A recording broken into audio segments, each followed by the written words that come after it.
Excellencies, honorable speakers, distinguished delegates, ladies and gentlemen, a very, very good afternoon and a warm welcome back to the G20 Sustainable Vegetable Oils Conference. After such a refreshing and rejuvenating lunch, we are delighted to see you back in this room, and we promise you more exciting sessions are coming ahead with esteemed speakers lined up for us to attend. We've now arrived to the second session of the conference, which will see our focus shifted towards the theme, Navigating Vegetable Oils Dynamics. This particular session will present opportunity to take a look at the general geopolitical outlook and commodities dynamics and prices that include market access, inflation, and economic recessions, as well as national interest and trade restrictions.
All right, for your information, ladies and gentlemen, there will be question and answers at the end of our discussion panel today, and all participants are again welcome to ask your questions through the mobile web. You can see that on the screen just very shortly. You can join slido.com and typing in hashtag 3234277 to express your questions at the end of the session today. And our second session this afternoon, ladies and gentlemen, will be moderated by our esteemed moderator, hailing from Italy. Allow me to introduce to you. He is a regular contributor to the Italian national newspapers and international publications and media, in which he has continuously advocated for an open society and innovation policies. He holds a doctorate in communications and complex organizations, a master's in multimedia and digital arts, and a bachelor's degree in business communication.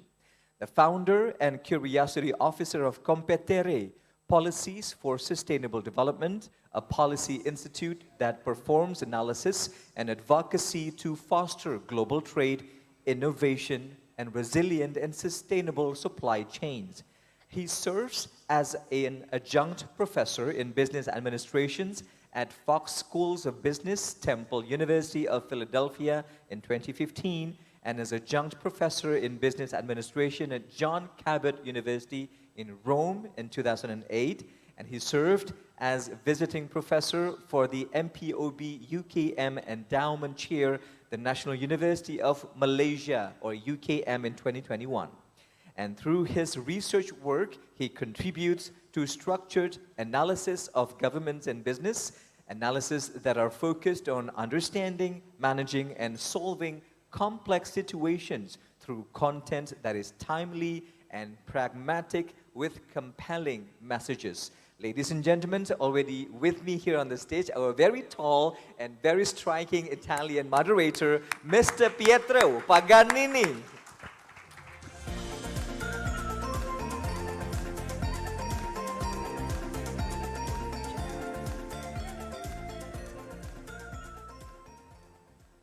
Thank you so much for the beautiful presentation. Not even myself can do such a wonderful presentation.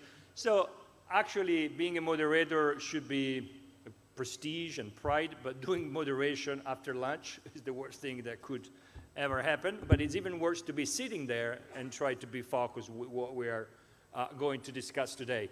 But it's an incredibly exciting topic. For some aspects, a very dramatic topic. For the other side, it's very challenging. So first of all, I would like to wake you up or energize you or motivate you with a big applause that you give yourself, so that we make sure that you guys are all ready for this wonderful, wonderful session that is going to be extremely rich, and that we need to keep it up with energy, because we are going to have few speakers from a very distinguished and well-known international organization that are going to talk from their homes or their offices, anyway, in virtual. We have one pre-recorded, and then we are lucky enough to have some people here with us. And don't tell me how beautiful it is to be here in person, even if somebody is in virtual, because finally, after 3 years, it was 3 years ago that I was here, last time we can finally get together, chit-chat, not just talk about business, talk about very many funny things that we don't do when we are at home. When we're at home, we sit, we talk, and we also go away. Sometimes we don't even dress, but the case today, you guys are certainly dressed. The topic is incredibly important, because, as you probably heard today, either here at the conference, also downstairs at the IPOC GAFCI conference, we are living a great challenge. And I usually divide this in 3 parts. The first one is the COVID and post-COVID, and all the consequences that COVID had on supply chains of any commodity, but particularly of food. The second is the climate, or the climate crisis, as I like to call it. And we cannot forget that there are happening right now very dramatic events all around the world that are also particularly affecting vegetable oil supply chains. Just to think what happened in Argentina with the drought in some parts of the United States, as well here in Asia with big floods. And all of this is obviously, and we come to the third problem, part of the disruption of supply chains. And the disruption of supply chain, global supply chain, has a lot of causes and a lot of consequences. And among these causes, of course, we cannot forget, and obviously was part of the discussion today, the conflict in Ukraine, but also many other aspects, including climate. Now, how are supply chains and commodity supply chains, and particularly vegetable oils supply chaining, reacting to these 3 large events? What are they doing to be resilient and keep delivering? And on the other side, how are they affected? And today we have speakers that are representing world institution, world international organization that will speak first, and then we also have representative of the supply chain, of the industry, and specifically about companies. As I started my talk earlier at the conference downstairs, we need to start from a very basic point. And the point is that we desperately need vegetable oils. And I gave a number earlier. It's 19.5. 19.5 is 19 trillion kilocalories that every day we humans and the planet have to produce. And we're talking about much more if we consider food loss and food waste. So we're talking about 19 and more trillion calories. This is a gigantic number that it's even hard to think about. And most of this calorie, or a part of the calorie, 30%, comes from fats, and a 10% comes from saturated fat. So just saturated fat every day, we need around almost 2 trillion kilocalories from saturated fats and fats. That means from vegetable oils. And then if you think about the quantity of proteins, they're also coming from some vegetable oils. You understand the critical and crucial role that vegetable oils have in ensuring food security. Without vegetable oils, there would be no food security. The question, though, is how we can continue to ensure the resiliencies of this supply chain in a very hard time. That is also an opportunity, because through opportunity, we become stronger. So let me go first and immediately to our speaker, because I have actually a long list of speakers. So since it's a long list of speakers, you can also prepare a long list of questions that they will eventually come to your head. I will start, and I will follow this order that was given to me. I will start with Cedric Payne, that is a Counselor of Agriculture and Commodities Division the World Trade Organization, WTO. I see some palm oil people in the room, so don't get nervous when we think about the World Trade Organization, okay, just to ensure. Second is Martin Frick, Director, United Nations World Food Program, Global Office, that has pre-recorded the video. And then again, virtually, we have Maximo Torero, who's the Chief Economist, the United Nations Food and Agriculture Organization. And then we move to the industry, and particularly to companies. We have Mohammad Halmi Othman, Group Managing Director at Science Darby. And then we have Mac Marshall, who's Vice President, Market Intelligence at the United Soybean Board from the United States, is joining from the US, so deep late night. And then we have Jose Angel Olivero, that Sales Director at Lipidos from Spain, that is here with us. And then we have Venkata Reddy, who's the Senior Global Trader, Tropical Oils at Cargill International. So I call the three speakers that are here with me, please to join me on podium. I know that it was very comfortable to be down there at the table. We have certainly one. I don't see the other two. They're probably still at lunch, and second is here. And I don't see the third one. It's still a lunch, or it's still a coffee, or networking, because this is also a great network opportunity. Meanwhile, our guests are sitting down, and meanwhile, I will join them. I will give the floor. I don't know whether it's already connected. I'm looking for the guys in the back, and please let me thank the guys in the back, because they have done an incredible job today. So thank you guys very much for the great work you did. We moved everything online, and then we went back, but we still have people online, so tech people are still incredibly important for our job. Before we get into the quantum metaverse, we're still here in the reality. So if he's already connected with us, I will give the floor to Cedric Penn. And the title of his presentation is Food Security and Global Oilseed Markets, Countries, Measures, and Responses by the International Community. And he's talking on behalf of the World Trade Organization. I would say the floor is yours. I would say the internet is yours, or Zoom or Teams are yours, so please. Hello, good afternoon. Can you hear me? That you don't want to leave or experience.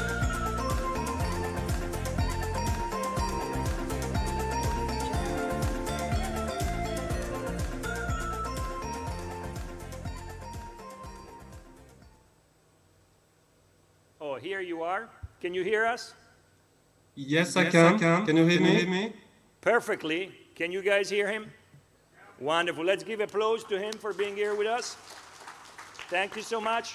I leave the Zoom to you and take your, we said 15 minutes, so I will count the 15 minutes, but you're not Italian like me, so I'm sure you will be in the 15 minutes. Well, I'll try my best. So I think the presentation should be available on the screen. Another moment you don't want to experience. So, we have in the presentation, you know, Steve Jobs was used to blame the crowd for anything that was going wrong.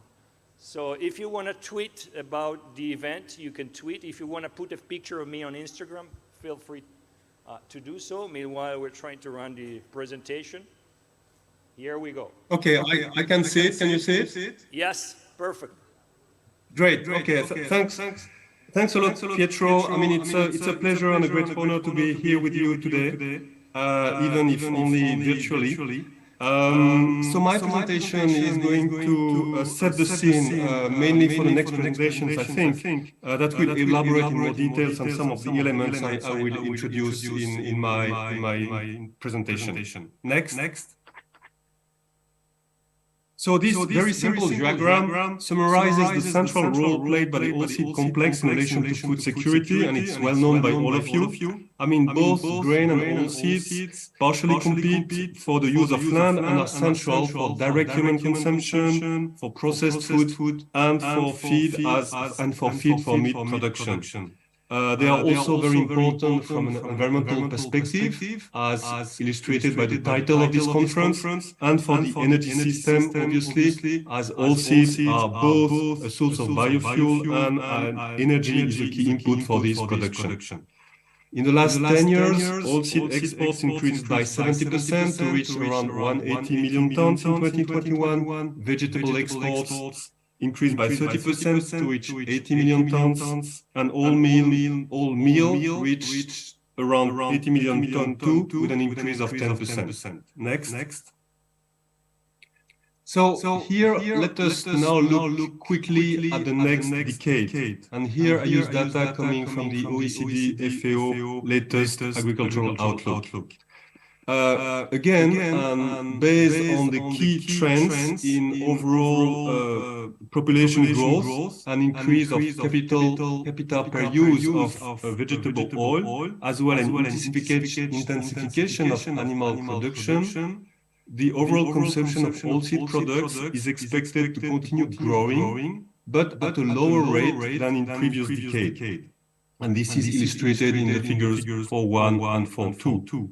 The uptake of vegetable oil for biodiesel, the feedstock for biodiesel, is not shown here, but it's expected to remain stable over the next 10 years. So as a result, international trade is also expected to grow, but here again at a lower growth rate than in previous decade. Next. So here you have a kind of summary overview of the situation regarding tariff protection for oilseeds and oil cakes and vegetable oils. These data come from the WTO World Tariff Profile. It shows the simple average tariffs in percentage for all WTO members under the categories oilseeds, oil cakes, vegetable oils, as well as cereals and all agricultural products, which are used here as a reference. So in blue you have the bound tariffs, which correspond to members' commitments in the WTO, and in red applied duties.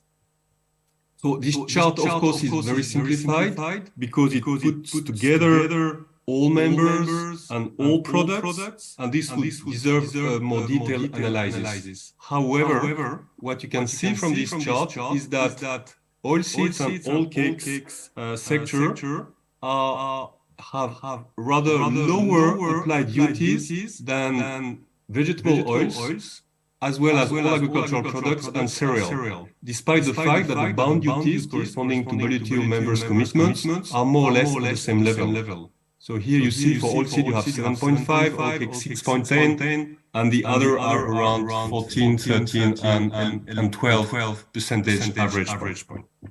Next. Of course, market protection is not only about tariffs, there is also non-tariff measures.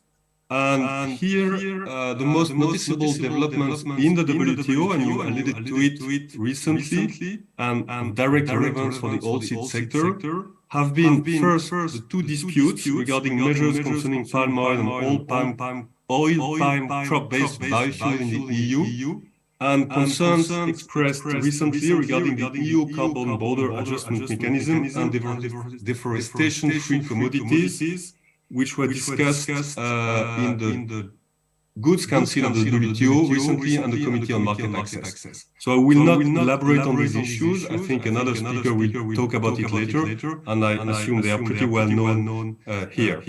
Next. So let us now move on to the second part of my presentation, which is more about oilseeds and food security challenges. Food security challenges did not appear this year. They result from three main causes, which affect both food supply and demand sides and impact the affordability and, in some cases, availability of products. These causes are conflicts, climate shocks with impacts on international and regional markets, and consequences of the COVID-19 pandemic. Next. So in addition to previous causes, this year, the war in Ukraine has constituted obviously a major exacerbating factor in 2022 for the world food security. This slide shows the relative importance of Russia and Ukraine in the exports of oilseeds, vegetable oils, and oil cakes, which gives an indication of the size of the potential shock for the market as a result of this additional crisis. So basically what we see here is that the cumulative share of exports by Russia and Ukraine was significant, was pretty high on sunflower oil and sunflower oil cake. That these countries also export rapeseed and mustard seeds, but to a lesser extent. What we can see here also is that if you compare these figures with the overall trade figures for oilseeds, vegetable oils, and oil cakes, these are significant but not too important, and to a certain extent less important than for grains, for which these countries are also major exporters. Next. So this brings us to the impact on prices of these shocks. And here I can see my colleague Maximo, who is going to intervene later in the day.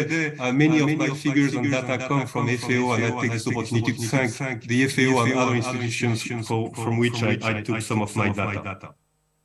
So the first chart on the left-hand side shows that vegetable oils reacted more strongly than cereals, and for which Ukraine and Russia are also major exporters, and also significantly more than meat and dairy products, which still depend on grains and oilseeds to a certain extent for their inputs.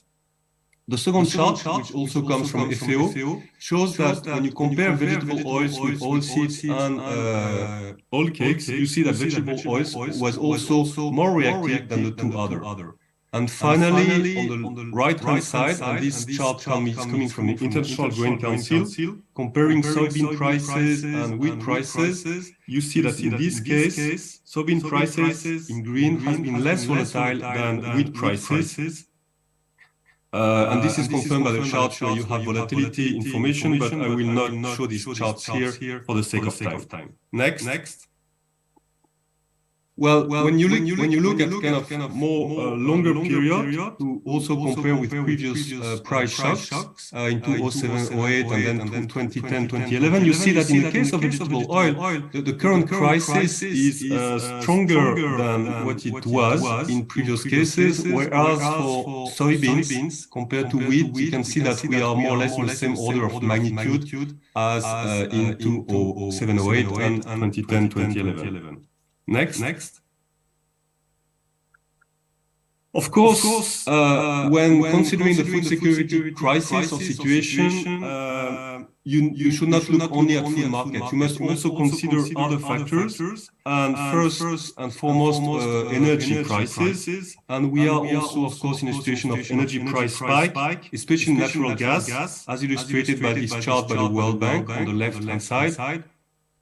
And as a result, partially of this energy price spike, sharp increase in fertilizers prices, nitrogen, phosphorus, and potash, as illustrated here by another chart by IFPRI on the right-hand side. I think this is pretty well known. I'm not going to go in detail of the market evolution. And of course, I mean, this is and it remains a major source of concern for agricultural producers, including the oilseed sector. It is also important to remember that energy has, in fact, a triple effect. It has an effect as an input for fertilizers, as I just mentioned, also directly as an input for production, and finally, directly for consumers, because consumers consume both food and energy. Next. Other important factors to take into account when looking at the situation in the importing countries and that may deteriorate affordability and therefore food security is first transportation costs and freight rates. And here you have on the left-hand side the Baltic Dry Index, and you can see that in the last year it has been rather on a decreasing trend. However, it has increased sharply as a result of the COVID-19 crisis, as we all know, and this had an impact on the food prices in the importing countries. Also important in the current situation is the exchange rate situation and the deterioration of many, depreciation of many currencies vis-à-vis the US dollar, as illustrated by the nominal broad dollar index. Of course, this index is summarizing the situation, and it doesn't show the differences from one country to the other, and the fact that the exchange rate deteriorated pretty significantly for many developing countries. Next. So, as a result, food inflation, obviously, as part of the overall inflation. Here you have a chart coming from the IMF. I mean, I will not go into details. I mean, you all know the situation. Direct impact on consumers, higher import bills, balance of payment and budgetary challenges in vulnerable countries, leading to financing needs. And here, again, I am pretty sure that Maximo will elaborate on that. And one question on which nobody has a reply is for how long is this going to last? Next. So, as a consequence, rising hunger and acute food insecurity, and again here I take my data from FAO and from FAO and other organizations, 2022 State of Food Security and Nutrition Report and Global Report on Food Crisis. In a nutshell, I mean, the figures are very alarming. Hunger has been rising in the last few years to reach around 830 million people in 2021 and possibly 670 million people in 2030, despite the Zero Hunger SDG2 target which was agreed back in 2015. And up to 205 million people are expected to suffer from acute food insecurity in 2022. So I will not develop here because my colleagues from FAO and WFP can do it. Next. However, just a last point on WFP. Here you have the WFP food procurement in 2021, and you can see that vegetable oils and fats represent a smaller but significant share, especially in value terms, of the WFP food procurement, which shows that even in emergency situations, vegetable oil is an important and fats are an important part of what should be provided to people in need in emergency situations. Next. So now let me move on to what is probably bread and butter for the WTO, which is the reaction of different members to that situation. So in the chart here, you have the number of export restrictions applied by members on food products and on oilseed products in different charts. So the x-axis represents time since the beginning of the year. The blue line represents the number of export restrictive measures applied on food products put in place since the beginning of the year. So it does not include measures that were put in place before 2022 and are still in place. The bars at the bottom represent the measures applied to vegetable oil in red, oilseed in green, and in blue, other measures that apply to both products or to oil cakes. The percentage is the ratio of measures applied to oilseed products versus all food products. So what can you see here? You can see obviously that there is a sharp increase of measures following the shock created by the war in Ukraine. You can also see that oilseed and oilseed products were submitted to these measures quite significantly. And represented around 50% of the total number of measures in the first month following the outbreak.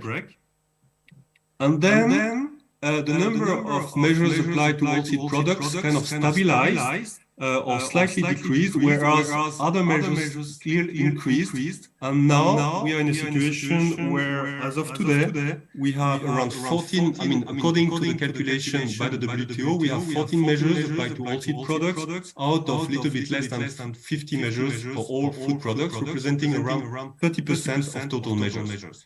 So these data are coming from the WTO Secretariat as part of our monitoring trade monitoring exercise, and the report should be circulated in the coming weeks. Next. If you look at import facilitating measures with the same sources, which is trade monitoring by the WTO, and a similar chart, you can see more or less the same situation, which is following the outbreak of the war, you have an increase in the measures applied, facilitating measures to reduce the cost of imported products. and measures applied to oilseed and oilseed products are also significant, representing around 50% of the total measures, before slightly declining in the following month. In terms of products affected, regarding export measures, and this is the small diagram which was on the top left hand side of the slide.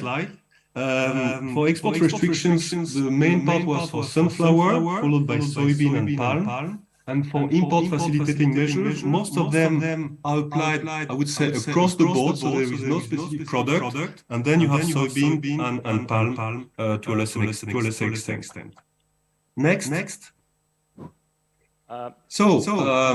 Dr. Many Pin, international... since we're running out of time, I see you have 3 slides left, so if you can, in 1 minute, compress and apologize me for interrupting you. So this is so in a nutshell, there was a quick reaction by the international community to this situation, and many initiatives taken to respond to this food security crisis. Next. And in this context, in particular, the 12th WTO Ministerial Conference held in Geneva in June 2022. Next. So this decision is extremely important because it was adopted by consensus by the whole WTO membership. It was a collective commitment by WTO members to address food insecurity, and members confirmed the important role of trade in addressing these issues. We agree that trade, along with domestic production, plays a vital role in improving global food security in all its dimensions and enhancing nutrition. Next. So in this declaration on food security, which was accompanied in the package in MC12 by an important also decision to exempt WFP food purchases from export restrictions, there were many important messages and commitments by members. Take concrete steps to facilitate trade and improve the functioning and long-term resilience of global market, the need for agri-food trade to flow, and not impose export prohibition or restrictions in a manner inconsistent with WTO provisions.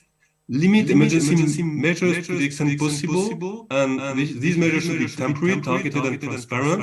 The need to take into account the needs of developing countries, especially least developed and net food importing developing countries. Efforts to make food available to poor and vulnerable countries, including through the World Food Programme. Importance of promptly sharing relevant information about policies through WTO notification commitments, but also, and important in the G20 context, the role of the Agricultural Market Information System, EMIS, which was created as a matter of fact in the G20 context around 10 years ago. Next. So to conclude, what are the next steps in the WTO in relation to food security and multilateral trading rules? The challenge now for the WTO is to pursue the agricultural negotiations with a renewed mindset, building upon the momentum created by MC12. And the purpose is to update WTO disciplines to better address global food security, global market challenges, in particular food security, and through an open, fair, and predictable and resilient international trading system. This was the message made by the WTO Director General in the Agricultural Retreat organized on 24th October. And this should be this should be seen not in isolation, but as part of the overall response by the international community. And this was reiterated, and the message was very clear by the 5 leaders of international organizations in their latest joint statement on 21st September 2022. And I will end here, and thank you very much again for your attention. Thank you. Thank you so much, Dr. Pin, for being here. And I know it's very early in Europe right now, so thank you so much. We can give a big applause, a real big applause, because you guys were not applauding. So he has to be energized, because we need some energy here. Also, because now we are moving on, and we have Martin Frick in a pre-recorded video. So if we don't applause, he doesn't know. But anyway, he's the director of the United Nations World Food Programme. Global Office. Meanwhile, Dr. Cedric Pin, please stay here with us, although online, and that allows you to do other matters. So if you can, guys, go with the pre-recorded video from Martin Frick, please.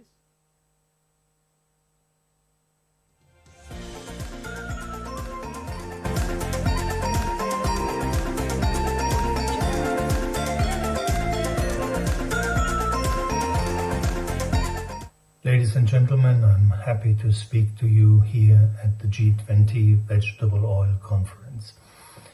We are in the midst of a global food crisis.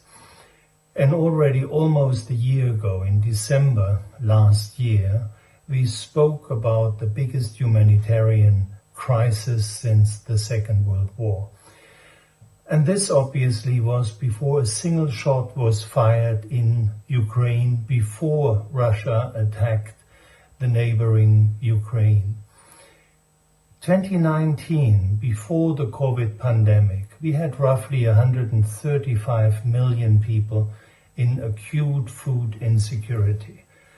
By December last year, this number has already increased up to 276 million people. And that, as I said, was the moment when we spoke about the biggest crisis since the Second World War. COVID has costed more than 6 million lives. It has interrupted supply chains, and it has driven many countries of the world in extreme debt. Indeed, today we have more than 50 countries with food inflation of more than 15%. And many of these countries are countries in which families need to spend already the lion's share of their income for food. And now, as Russia attacked Ukraine on the 24th of February, prices went through the roof. And this shockwaves of having impacted the fifth largest exporter of wheat and the second largest exporter of vegetable oil has had a ripple effect all over the planet. We don't only see the impact of the Ukraine war in the areas around the Middle Eastern and North African region, but the effects are so far-reaching that we see countries in South America being affected by this price spike. And despite the fact that the prices have slightly come down, they are still on a 10-year high. And those prices are compounded by melting currencies, losing value against the very strong dollar these days, and tremendous domestic inflations. So in fact, for many families in the world, buying staple food is becoming more and more of a challenge. This is compounded by the fact that today we have twice as many conflicts than we had 10 years ago. And conflict and war is still the main driver of hunger worldwide. The World Food Programme estimates that about 60% of the acutely hungry on this planet are caused by active wars. And in that situation, as if it wouldn't be bad enough, we are seeing climate change galloping away. Climate change is not a linear development. In fact, it is aggravating and accelerating every single year. What we have put up in the atmosphere in terms of greenhouse gas emissions is hurting us now. And it's not only the linear warming that we see in global average temperatures, it is that the world is coming close to tipping points in which climate change can accelerate itself and actually result in uncontrollable rise of temperature. Again, this year was the hottest on record, and I'm afraid we will see more of these hottest on record in the coming years. Let me remind you that current examples just show us how bad the situation is and it can become. In the Horn of Africa, we are acutely concerned about 22 million people walking towards starvation. This is the result of the worst drought in 4 decades and 4 consecutive rainy seasons just simply failing. In Pakistan, we have seen surface temperatures of close to 50 degrees centigrade that were followed by the worst flooding in human history. As a result, a third of Pakistan is currently underwater. But other countries are affected as well. India had temperatures of up to 47 degrees for many weeks, and as a consequence, the harvest is less than it would usually be.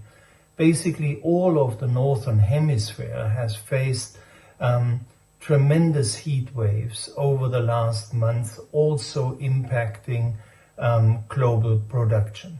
This is a trend that is meant to stay, and we need to see that 40% of the world's population is living in countries who are extremely vulnerable to climate change. The current food crisis is mostly a distribution and a price crisis. In other words, the world is producing enough, but it's wasting too much, and in many cases, food is not used in a proper way. So while we are currently in a price and distribution crisis, we are afraid that 2023 might actually see a production crisis.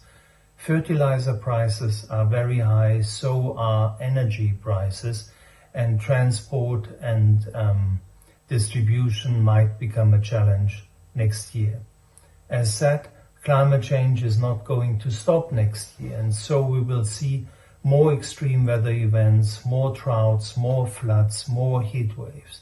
We have to brace for the impact of these driving factors for food insecurity. Unfortunately, our food systems are currently the biggest driver of greenhouse gas emissions.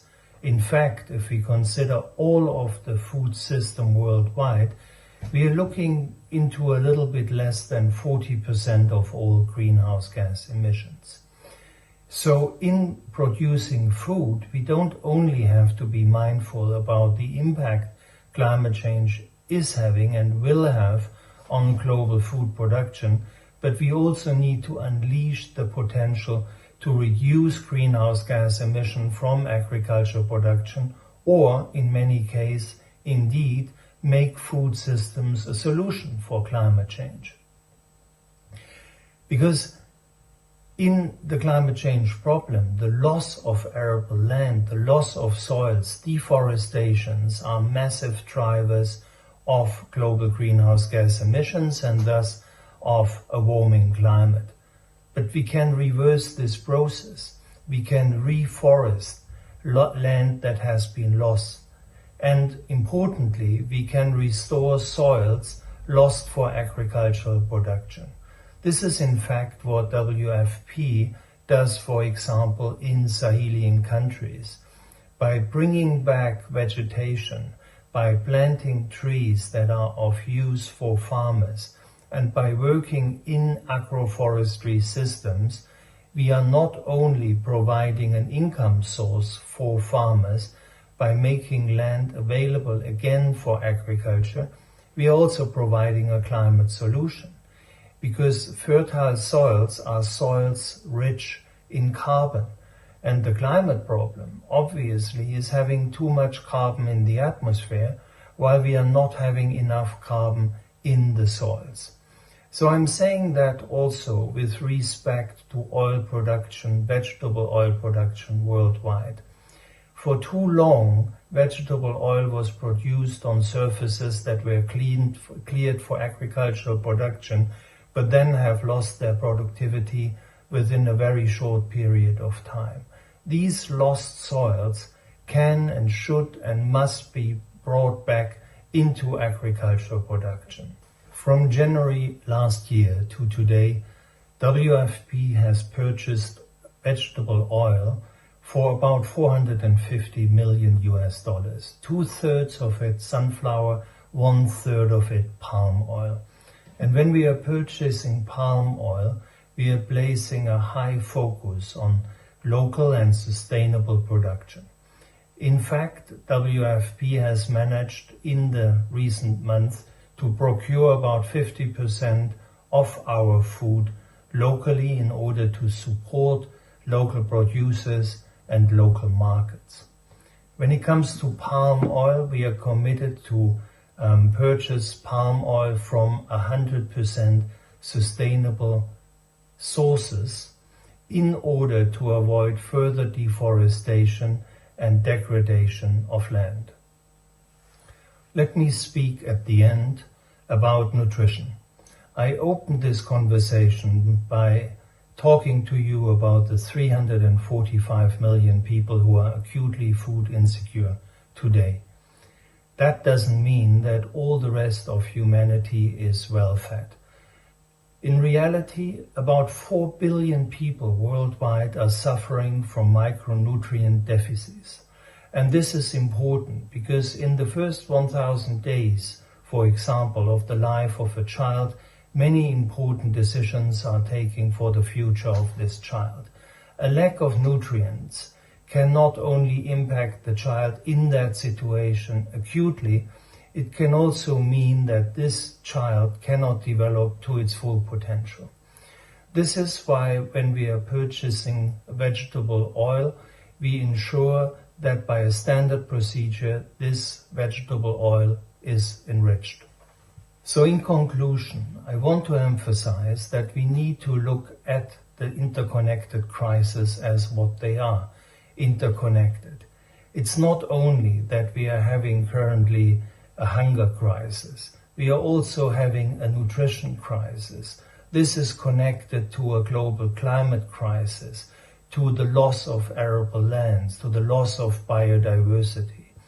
So we need to address these different crises in an interconnected and in a coherent way.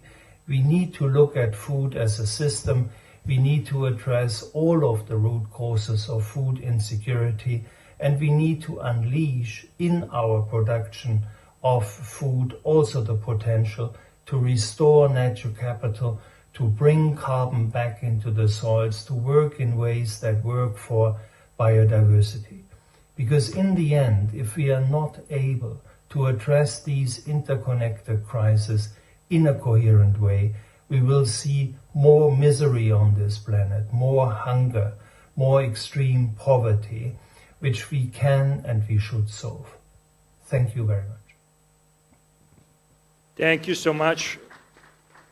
Big applause to Dr. Martin Frick, that unfortunately is not here with us, and it was pre-recorded, but he talked about the international crisis, and he gave us very, very dramatic numbers that they should push us to reflect. And this is also the reason why we are here today talking about vegetable oils and the role in providing a sustainable, because one key word was sustainability, the use of soil, the impoverishment of productivity because of the loss of soil.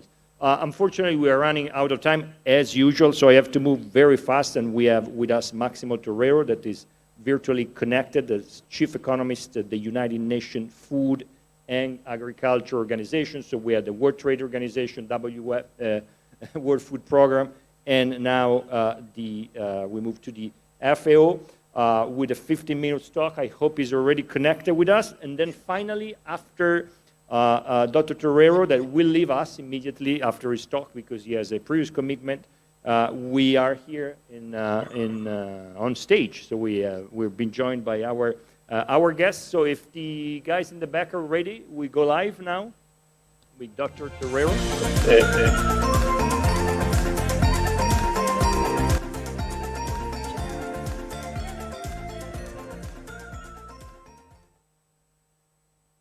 Hello, Dr. Thank you. Torrero. Thank you.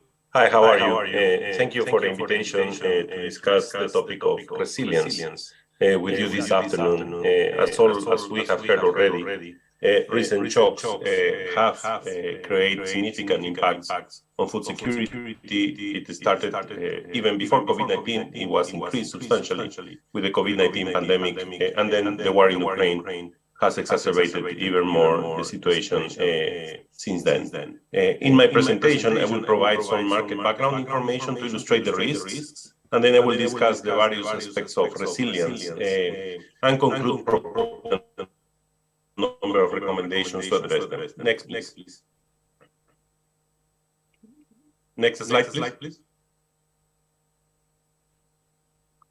Let's have a quick look at the global vegetable oil markets, which has been quite volatile recently. As shown in the chart to the left, the FAO Vegetable Oil Price Index rallied to record highs in early 2022, mainly underpinned by reduction in palm oil exports availabilities from Southeast Asia. Disruptions to sunflower oil trade flows due to the war in Ukraine, as well as reduced soy and rapeseed oil supplies. Sudden changes in trade policies, namely export restrictions, also had an impact, as this was shown by Mr. Cedric.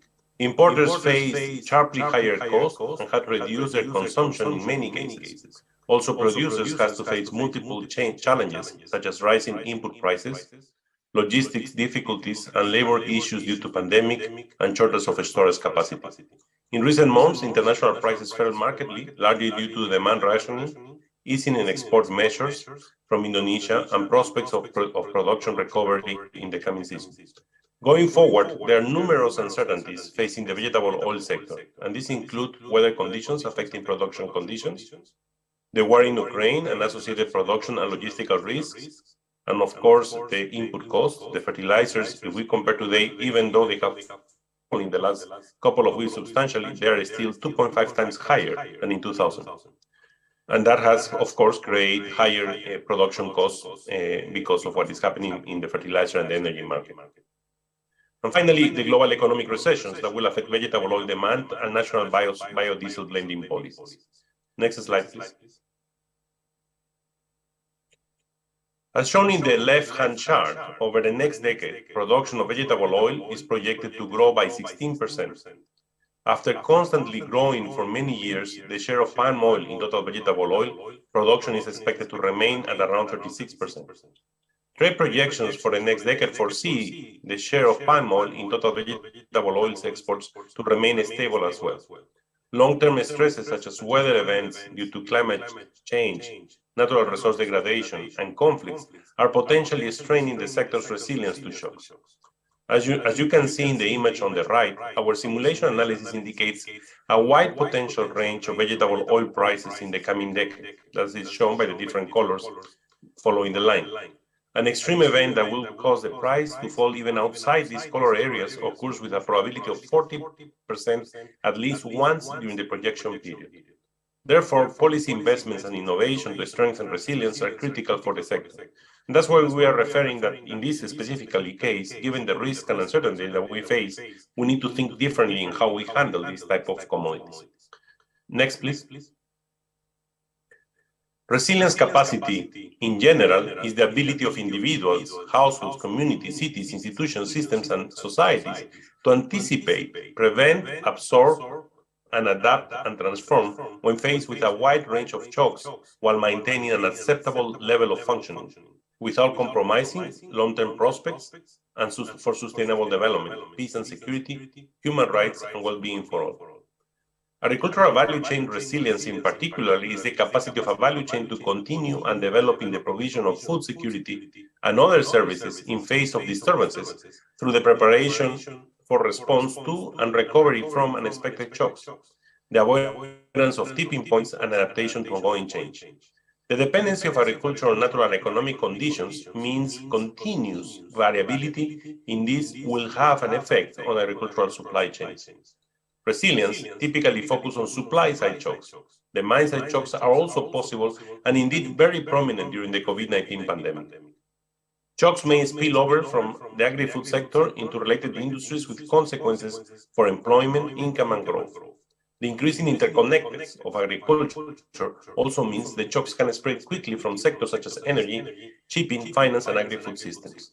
And we have seen this today, as the war in Ukraine started, and even before, as a consequence of COVID-19, energy prices, especially of natural gas, increased substantially, and that exacerbates the cost of the fertilizers, and that, of course, affects how we can produce. And we saw the same with the COVID-19 and the health interlinkages with the agricultural sector. Next, please. This image represents the food system resilience action cycle, which is a continuously developing state. Its implementation comprises of precautionary actions to build robustness and reactive to absorb, react, restore, and learn.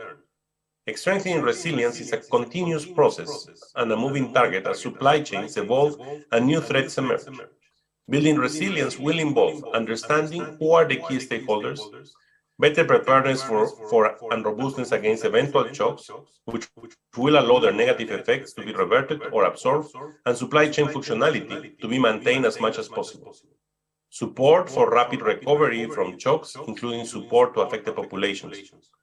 Learning and transforming supply chains towards greater resilience against future shocks. Transformation in particular requires careful attention to the fact that agricultural production is an important contributor to severe stressors affecting agricultural supply chains. Notably, climate change and trade-offs between resilience and sustainability may have to be considered. Governments have primary role in reducing risk, but all other stakeholders contribute towards the same goal, including supply chain participants who take the practical steps towards creating more resilient business structures and practices. Global threats such as transboundary diseases call for international collaboration and action. Next slide.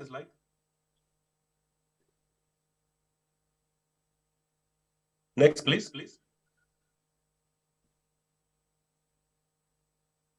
Efforts to build resilience begin by identifying and assessing the risks that supply chains face and the vulnerabilities.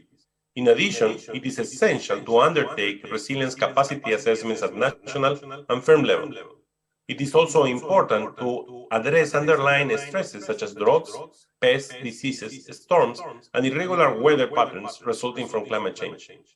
Anticipation also means early warning monitoring and forecasting systems. For example, FAO has developed the Global Information and Early Warning Systems, which can provide forewarning of emergency or food supply shortfalls.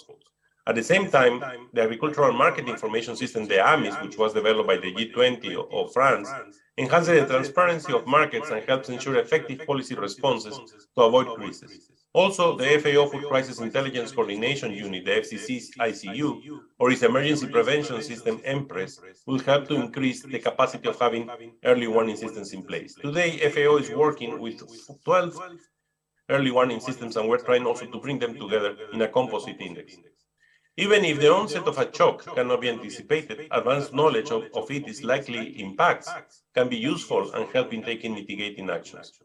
Effective collaboration and coordination at global, regional, and country level is vital in building resilience. For example, building climate resilience has to include the strengthening of coherence among different platforms such as the Sendai Framework for Disaster Risk Reduction and the UNFCCC Paris Agreement.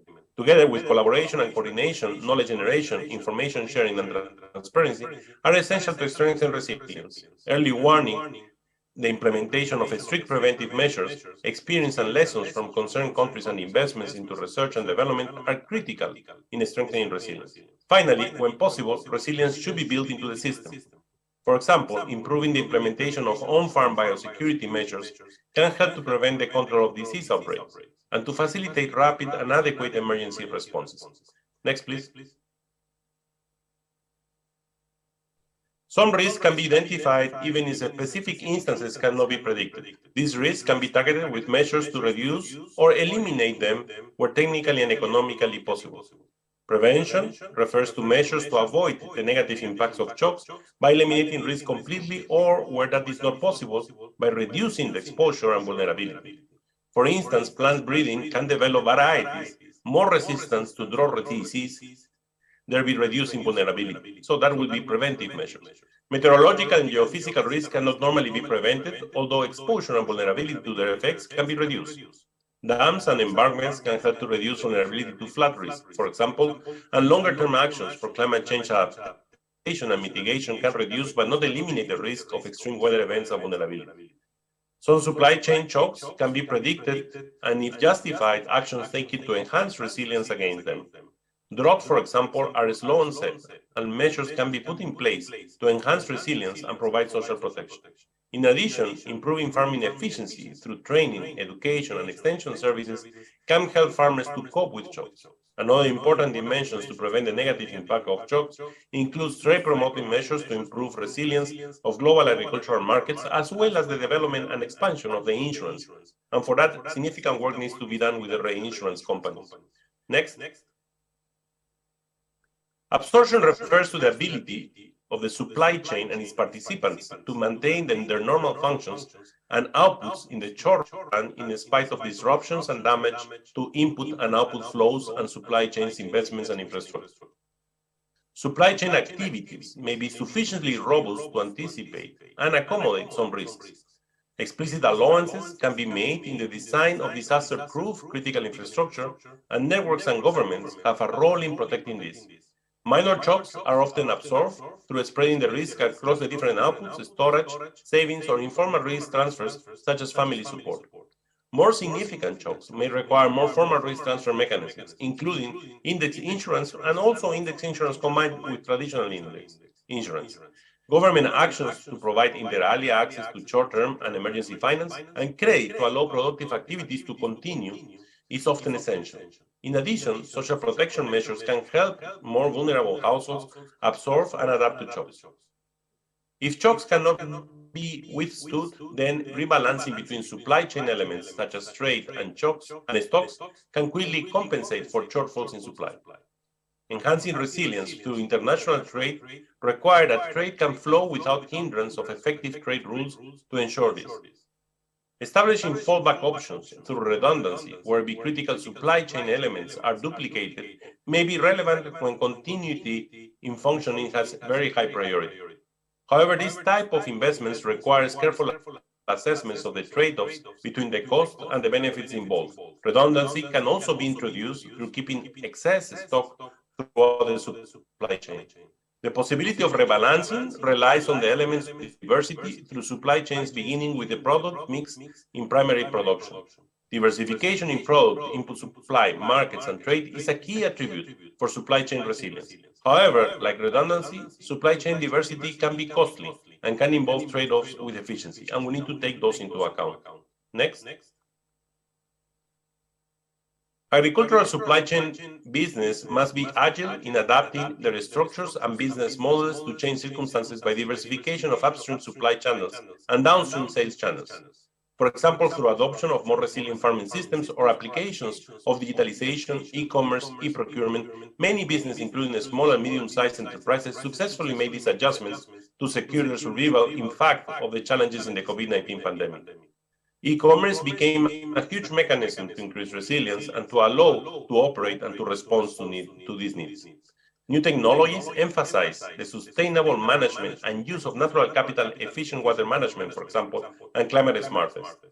Many of the government actions to support supply chain adaptation through, for example, finance and trade extension, services or cooperative development are equally relevant here. Investments into research and development and support for the adoption of new technologies can support transformation. Clearly, the increase of access to finance is central, and this is where the governments need to invest to develop the systems of information that are needed to reduce the risk that farmers face for the financial institutions so that access to credit can increase. Next. In FAO, we monitor and assess developments in the global vegetable oil markets as part of our market intelligence service. We cover major food commodities. In terms of governance, we have an intergovernmental group, the IGG, dedicated to oilseeds, oil and fats, and subcommittee, the Committee on Commodity Problems, the CCP. The IGG on oilseeds, oils and fats, at its last session, highlighted the role that vegetable oil plays in achieving social, economic, and environmental sustainability. The Committee on Commodity Problems, the CCP, at its last session in July 2022, also underlined the importance of sustainable production and trade of vegetable oils in support of the 2030 Agenda of Sustainable Development and the SDGs. The committee also requested the IGG on oilseeds, oils and fats to continue discussions with the objective of identifying possible actions that vegetable oils can continue to play in achieving the SDGs. Next, please. This is my last slide presenting recommendations for enhancing the resilience of the vegetable oil sector. Careful analysis of the regional, national, and sub-regional context, as well as existing commodity supply chain systems, is a prerequisite to build the information systems and institutional needs. Based on such analysis, governments and international development partners can establish information systems as well as the necessary structures and institutions to provide information, policy advice, and higher-level coordination. Building resilience to shocks begins with addressing the key stresses facing agriculture today in particularly that of climate change. Policies and investment must themselves be guided by the consideration of sustainability. Key immediate resources to strengthen resilience are financed throughout the supply chain, as well as social protection and emergency food reserves for the vulnerable. Diversification and redundancy are effective ways to strengthen resilience, although they may be costly to achieve. However, in some instances, resource sectors were able to diversify outputs markets during the COVID-19 pandemic, suggesting some long-run win-win scenarios which are achievable. Trade plays a crucial role in managing risk and absorbing shocks. Keeping trade routes open and facilitating trade is important, especially to avoid trade restriction measures. More can be done to improve the smooth flow of trade, especially during the times of crisis. Also, regional trade agreements could be used to address some of the shortcomings by also increasing the diversification of where countries can export. Scale, networks transparency, and good governance are important all the way from preparation to learning from a shock. Particularly, attention should be paid to the informal sector, which lacks the means to organize professionally and lacks the agency with government institutions. The ability to transform, if necessary, should be developed well before the disaster strikes. Finally, investments in research and development throughout the value chain are central to transform the sector and make it more resilient and sustainable, as well as more inclusive. It is essential that we start focusing more on the importance of diversification because we are living in a world of risk and uncertainties, and that's why we need to prepare our production of oilseeds. Thank you very much. Thank you very much, Mr. Torrero. A big post for you. Thank you for being here. We know that you have to leave, so unfortunately we don't have the chance to address any question to you.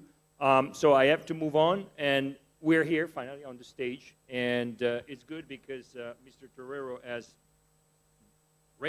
mentioned, several recommendations, and I want to see how these recommendations have already been taken by actually the players in the market. So let's say we move a bit from the bubble down into the real world of the market, and particularly to the companies, and see how companies are acting, and particularly the global supply chain crisis, how companies have reacted to that. And we heard very much talking about resiliency. In my introduction, I spoke about resiliency, how a company like Sine Darby has actually faced the big challenge. And I leave the floor here with me. I know you have some slides, so you can stay here, or you can go on top there, to Mohamed Helmi Oman. So thank you very much for being here. Let's give a big applause.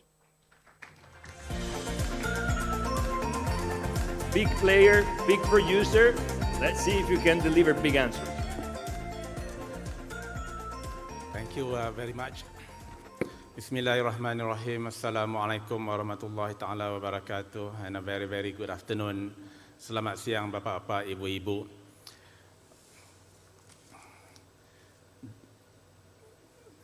You see this, it's not coming, the slide. Okay, all right. Here they are. You see these headlines, all of these, I'm sure, look very familiar to all of us in this room. In the past 3 years, the world has seen the consequences of pandemic, witnessed geopolitical uncertainties, unprecedented commodity price hikes or surge, and obviously unpredictable market dynamics. Obviously, COVID-19 was one of the leading causes, resulted in labor shortage for the industry, and this is where you can see a lot of those headlines.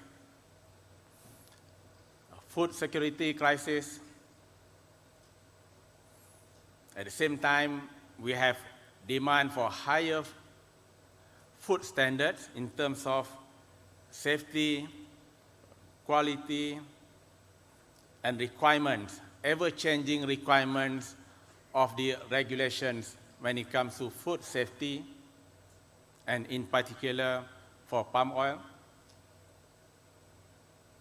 There's higher scrutiny of labor and social rights, human rights, and not forgetting the climate change. change of weather patterns. We heard about flooding, we heard about heat waves, and so many things.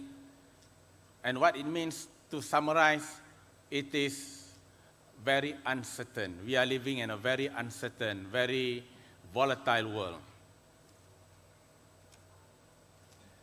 For Samdavi plantation, this is where we come down to the ground. We are in this business for a long time. In fact, we have just celebrated our 200 years of existence. And plantation or palm oil, to be specific, has been around for slightly more than 100 years.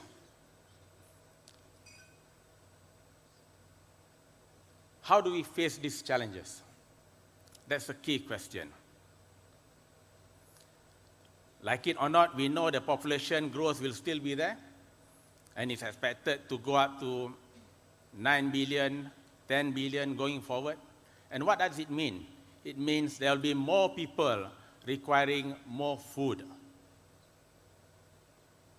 And by a very conservative measurement, the world needs to feed this population and require more than 60% increase in the current food production the world is seeing right now. So we bring this closer to home. We talk about vegetable oil. Nobody disputes this fact. Palm oil, as you can see, is the most productive oil compared to all other vegetable oil.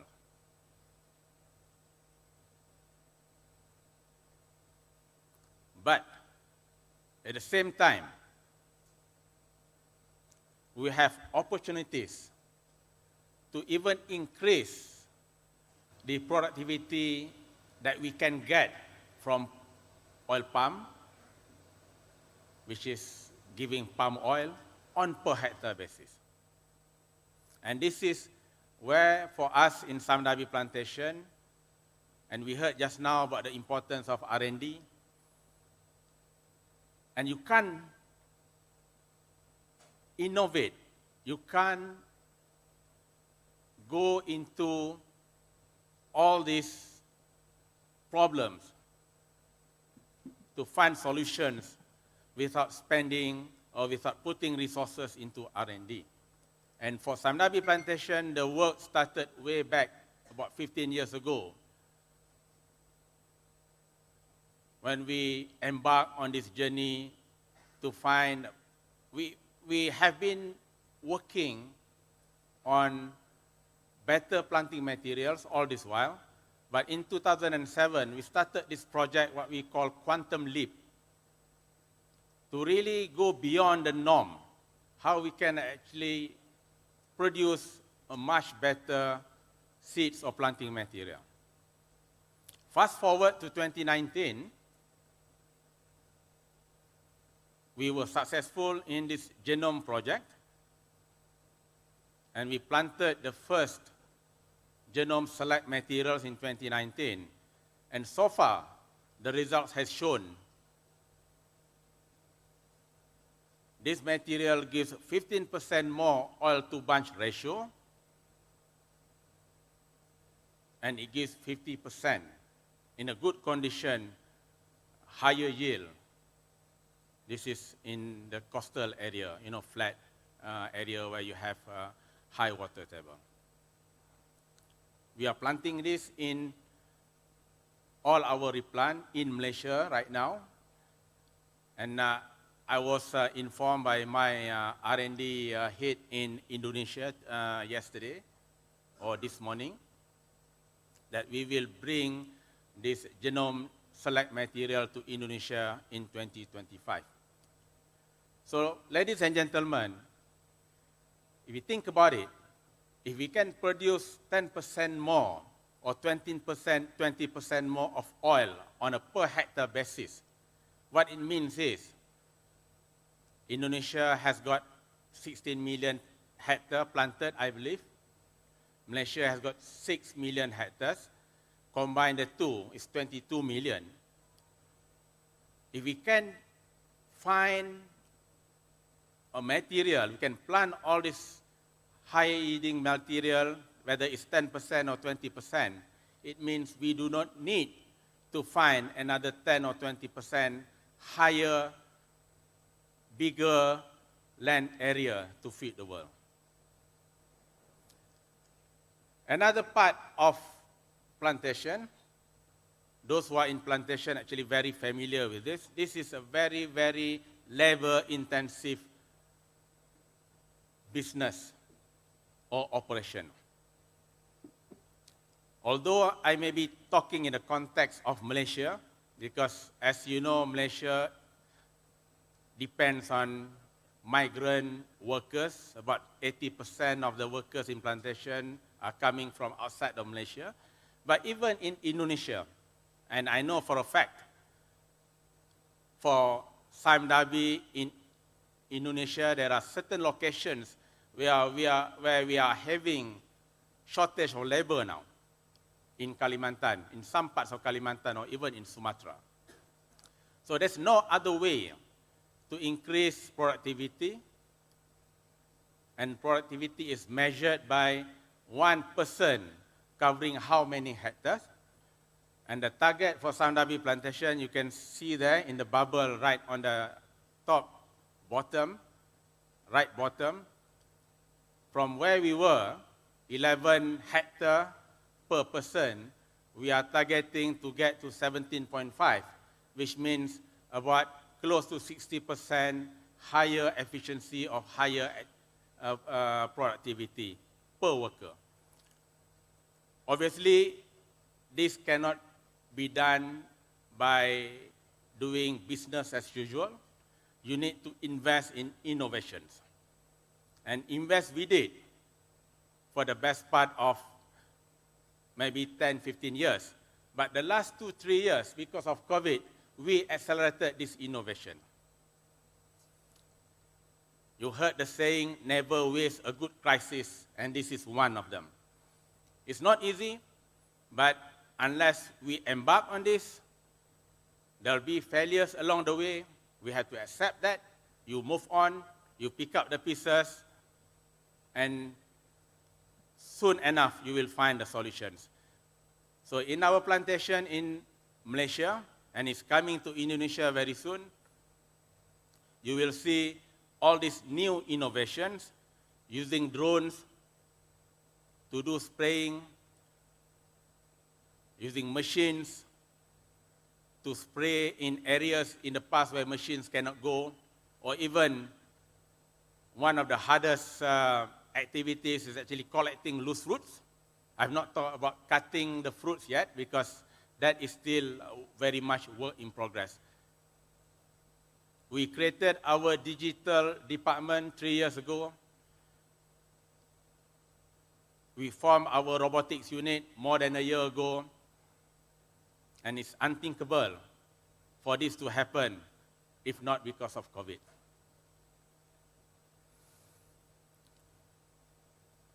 As I mentioned just now, there's a continuous demand on food safety, and we can't run away from this. The expectation of the world, the expectation of customers of a higher safety standard, low 3-MCPD, GE level, the hydrocarbons, MOSH and MOA limits. All this may not be mandatory just yet, but it will be.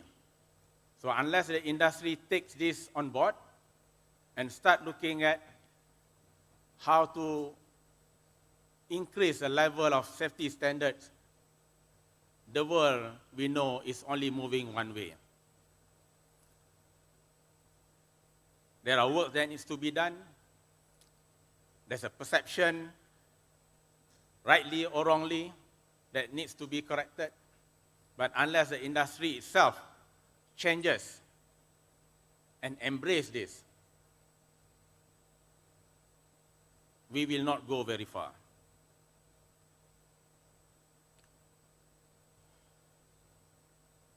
Environment, sustainability.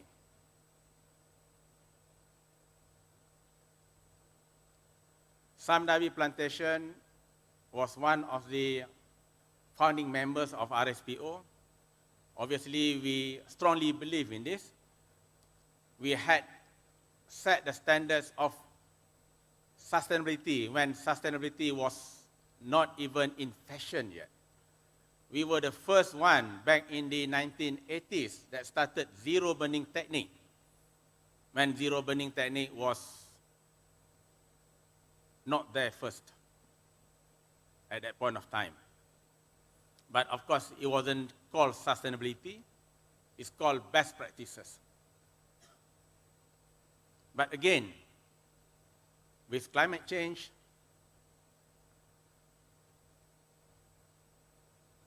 with the expectation of the world going to net zero, we cannot not to do this. And there are a lot of low-hanging fruits. One of them is emission management. Those who are in this industry know very well. 70% of the emission is coming from the methane from the mills in plantation. And there is a technology, it's proven to capture this methane. And for Samdavi Plantation, obviously these are all the efforts, whether it's methane management, we are going full swing in the RE, renewable energy, reforestation, waste management, which is part of the circular economy. And obviously, fire and hazard is top in our priority too.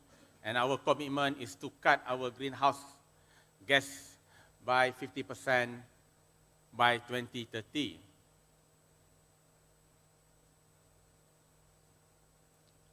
Ladies and gentlemen, like I said, what I have shown is just tips of the icebergs. This could be some of the high-level targets, but to get there, there are hundreds, if not thousands, of things that need to work. And work they must, because otherwise it remains just a slogan, it remains just you can call it motherhood statement, because it takes from the very bottom of the activity to achieve what I've just shown. But if the industry, and especially for Samdavi Plantation, whether it is in the area of innovation, R&D that I mentioned just now, in the sustainability space, we are in this together,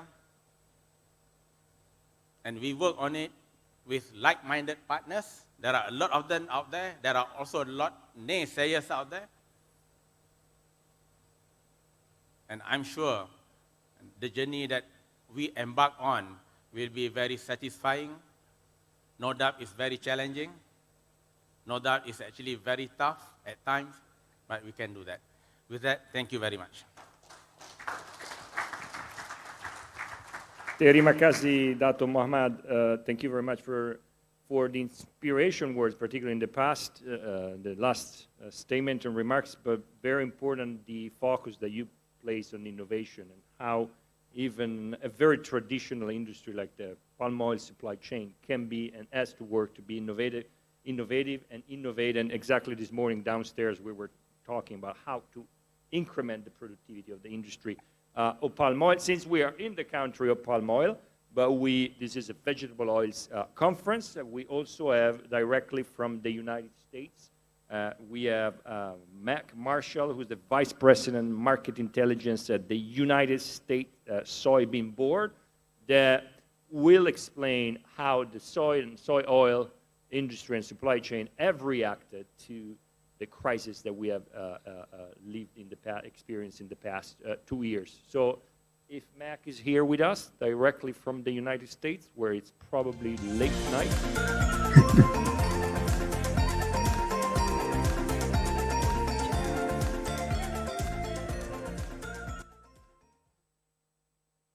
Mac, thank you for being here with us. I understand it's still yesterday in the United States, so it's, I guess, beautiful. So Well, I leave the internet to you, and thank you very much for being here with us. And before you go to sleep, we want to give you a good night with this 15 minutes of your remarks. Thank you, Mac. Well, thank you very much, Pietro, and thank you to everyone in the room and online for the opportunity to be with you today. My only regret is not that it's the middle of the night here in the U.S. My regret is that I can't be there in person, but hopefully in these post emergent COVID days, we can get to that place again. So as our esteemed moderator Pietro Mac, has, I'm stopping you for a moment. Do you have a good audio? Can you hear well? Wonderful, perfect. yes, I can hear just fine. Am I coming through okay? Yes, perfect. Thank you so much. Okay, excellent. So as Pietro had said, I work with or for the United Soybean Board, and just to get grounded on that. So what the United Soybean Board is, we are an organization, a not-for-profit established by the U.S. government in the early 1990s to advance the research, promotion, and marketing of soy on the behalf of our nation's soybean farmers. So we invest in to advance on-farm research and productivity and efficiency, sustainability, as well as overseas and domestic marketing, looking for new applications of soy and soy products. Apologies, I have a cat here. Next slide, please.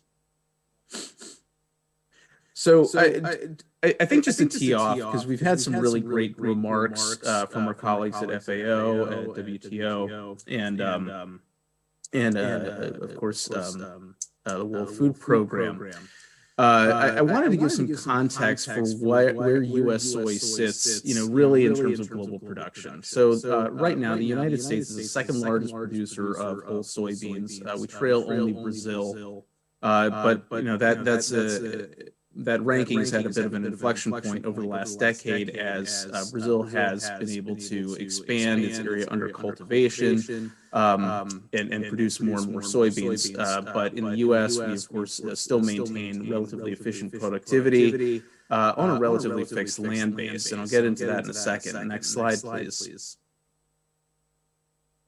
So over the last 40 years, through continuous improvement in on-farm behaviors and efficiencies, we've been able to increase U.S. soybean production from just under 50 million metric tons in 1980 to 117 million today, which is not a record. Last year, we actually had a record crop size of just over 121 million metric tons. So we're down slightly this year, attributable to drought in many parts of the country. But overall, you can see that over the last 40 years, we've more than doubled that production. And what I really want to stress here is it's been born, yes, we've had more soybean area come into production, but that's been at the expense of shifting out of other crops rather than wholesale bringing new land into production.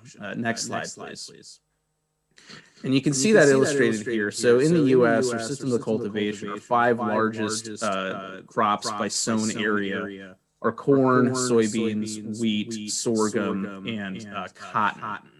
And as you can see here, and really this is just meant to illustrate, as we look at the crops under cultivation in the U.S. That comprise the largest share and absolute amount of area, we've been on a relatively fixed level over the last 40 years. Really what you've seen is a substantial shift out of cultivation of wheat and more into corn and soy, as we've seen a lot more investment in R&D for genetics for soy and corn over the last 30 years or so. But roughly we cultivate these 5 crops on about 87 million hectares, which is down from, as you can see, approaching 100 million hectares in the early 1980s. So this is done through continuous improvement and a lot of initiatives that our farmers are taking on farm to ensure that they can continue to grow a productive crop year after year, one that is resilient in the face of weather and climate stresses. Of course, those are ever growing, as I think has been well articulated by our prior speakers. So what are some of our farmers doing? Next slide, please.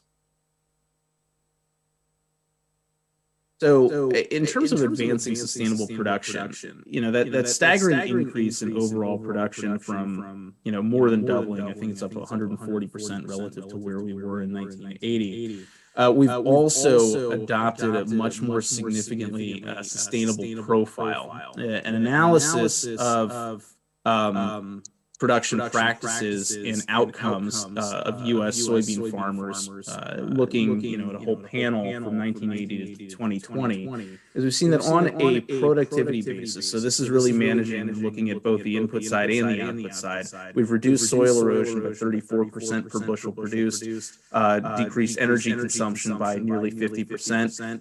The land efficiency is really important here. That's due to continuous improvement in genetics, in on-farm applications, in agronomic practices, for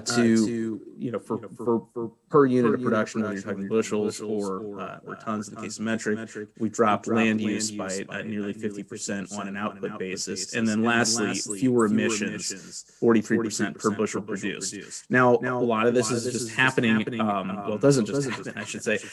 A lot of this is intentionally executed by our farmers through on-farm practices. So I think in the last presentation from Simon Darby, you saw a lot of great real-world examples of initiatives that are being taken at the palm plantations to help advance sustainability, whether it's looking at more mechanized production and other techniques that allow for better uptake of nutrients. And that's really central to what our farmers are doing within the United States through initiatives like conservation tillage, crop rotation, nutrient management, pest management, water management. All of this is, of course, addressing inputs while mitigating damage from invasive species like pests. Adoption of cover crops. This is a prevailing trend in the United States. We've actually got a goal of growing total cover crop application in the U.S. to 30 million acres by the end of the decade. And a lot of this, of course, is also enabled through precision technology, which allows for greater efficiency of input application. So you can have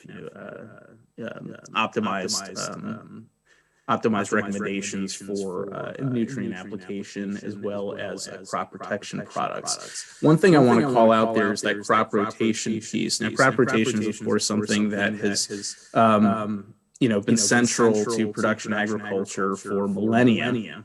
But in the U.S., particularly for soy, I talk about soybean farmers, but really, in truth, there's no farmer who strictly grows soybeans. In the U.S., a lot of farmers run a corn and soybean rotation, and that is to maintain the nitrogen cycle. Corn is a crop that draws a lot of nitrogen, out of the ground and is needed to produce the biomass there.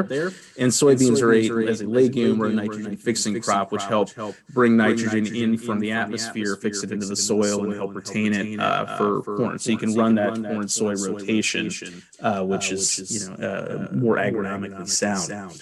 Next slide, please.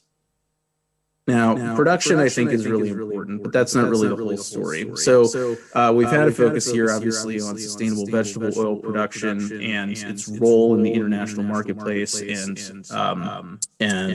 regarding food security as a whole. So as we consider all of the major globally traded vegetable oils, which of course are palm, soy, oilseed rape, or canola, and sunflower seed oil, we've been, we're on this continuous upward trend, for much of the last decade, where production was continuing to grow against a backdrop of ever-growing demand, but we had growth in production outpacing that and build up in inventories. And then over the last couple of years, we, collectively across all of these major markets, had disruptions in production, a lot of which owing to weather. And you can start to see in that 20/21 marketing year, we've got this decline in inventories and decline in inventories relative to total utilization. So stocks to use ratio, of course, is a critical metric when you're looking at commodity balance sheets. Because it's a major determinant of price, and it's also, I think, a good benchmark for us to understand, how much captive supply is really out there against the backdrop of ever-growing demand. And in that time, we really in the last couple of years, we've had a lot of disruptions. So, of course, earlier this year, we've had the conflict in Ukraine, which I think was well articulated by one of the earlier speakers in terms of assessing, how much, the criticality of the Black Sea as an export corridor for grains and oil seeds, particularly for sunflower seed oil. But, that's not the only disruption that's happened in recent years. Last year, Brazil, Argentina, and Paraguay. Brazil, of course, I mentioned before, is the world's #1 soybean producer on a volume basis. Argentina is #3. Paraguay is, I believe, also in the top 6 or 7 producers there. But collectively, those 3 countries had lost about 15% of expected production due to a second consecutive year of La Nina, which introduced a lot of dryness and drought.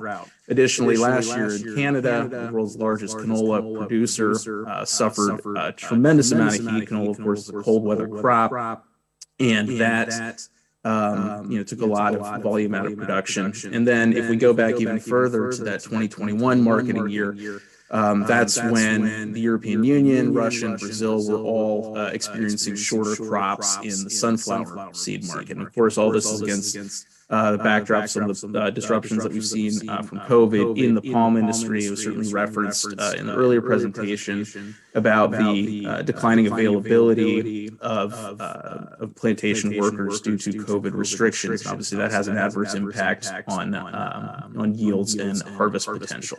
But again, it's not just about production. Next slide, please. It's also about distribution. And this is, it's leveraging the same data. Those production figures that you have there are the same, but instead of showing consumption and inventories here, I've the share, and on the blue line, which is represented on the right axis here, the share of production that is exported. This last marketing year, we have seen a substantial drop off in that. Typically over the last decade or so, you have about 43 to 45% of global veg oil production eventually changing borders, moving from countries of production surplus to countries of production deficit. And this year, again, with all the disruptions out of Ukraine and some of the hangover from the COVID impacts, we've seen a pretty sharp drop off where the share of that has actually declined to under 40%. Now, that dotted line, of course, portends for us to have a rebound this year. A lot of that is, of course, predicated on crops having a good harvest in many major producers. That production figure is predicated on Brazil having a crop of about 150 million tons. And of course, last year there was a major production shortfall there. But this is also, an expectation of a continued rebound in trade, some of which emanating out of the Black Sea, and of course, much coming out of the Americas as well. Next slide, please. So to give a little bit additional context on what we do with soy once we're producing it, and this is kind of visual balance sheet that I like to show each month as USDA updates its figures, because these numbers are continuously updated on both the supply and demand side. So the green bars here illustrate what we have on the supply side. So our beginning inventories, production this year is 117 million metric tons, cursory amount of imports, a little bit of domestic feed use and waste. But in the U.S., we crush about 50% of our crop over this year, so about 60 million tons total. And when you crush soybeans, just to get grounded here, about 79% of that winds up as soybean meal, where the most important use for that is of course, is animal feed, and about 19% of it comes out in the form of oil. Those kind of, I don't even know what to call it, those mustard-colored bars there are showing export use, and the browner bars that are stacked together for soy meal and soy oil are showing domestic utilization. So in the U.S., we use about 3/4 of the soy meal we produce for animal agriculture, primarily for chickens, swine, dairy cattle, aquaculture, beef cattle, are main utilization channels there. And then we're exporting over 12 million tons to the international marketplace. On the oil side, and this is where we've had some really interesting and shifting dynamics here in the U.S., which have implications for the globe.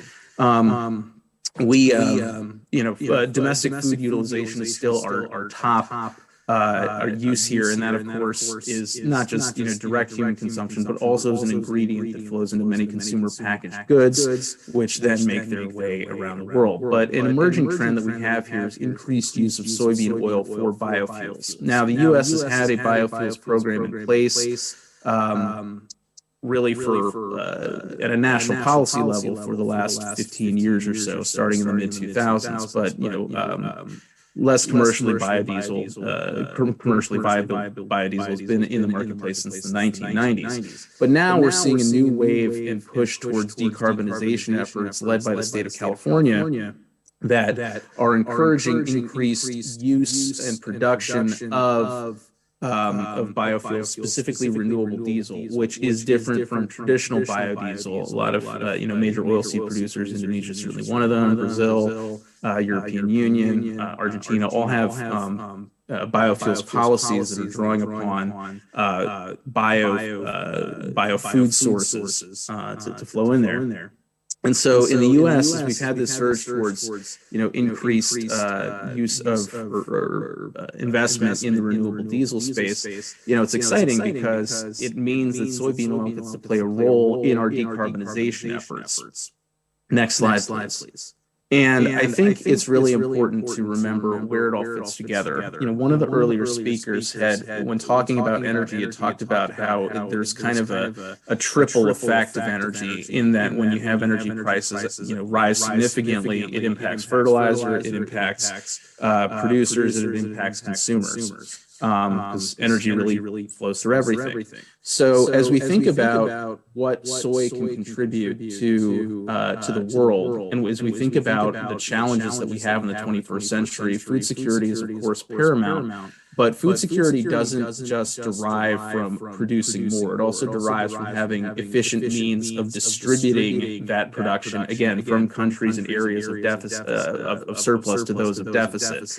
And that means building a more resilient energy ecosystem for now and going forward. Because again, if we're really focused on decarbonization and helping combat and mitigate climate change, moving away from extractive energy sources and towards ones that are part of a bioeconomy and leverage renewable and reproducible sources, such as vegetable oils, that's critical. And so in the U.S., particularly at a time when food prices are incredibly high and have seen a rapid pace of run-up over the last year or so, I think that was really well illustrated in some of the earlier presentations. There can be a lot of focus on, combating food price inflation. But I will say that food price inflation is, of course, a paramount issue right now. You've got over 190 countries globally that are experiencing annualized food price inflation of over 5%. But if we're structurally going to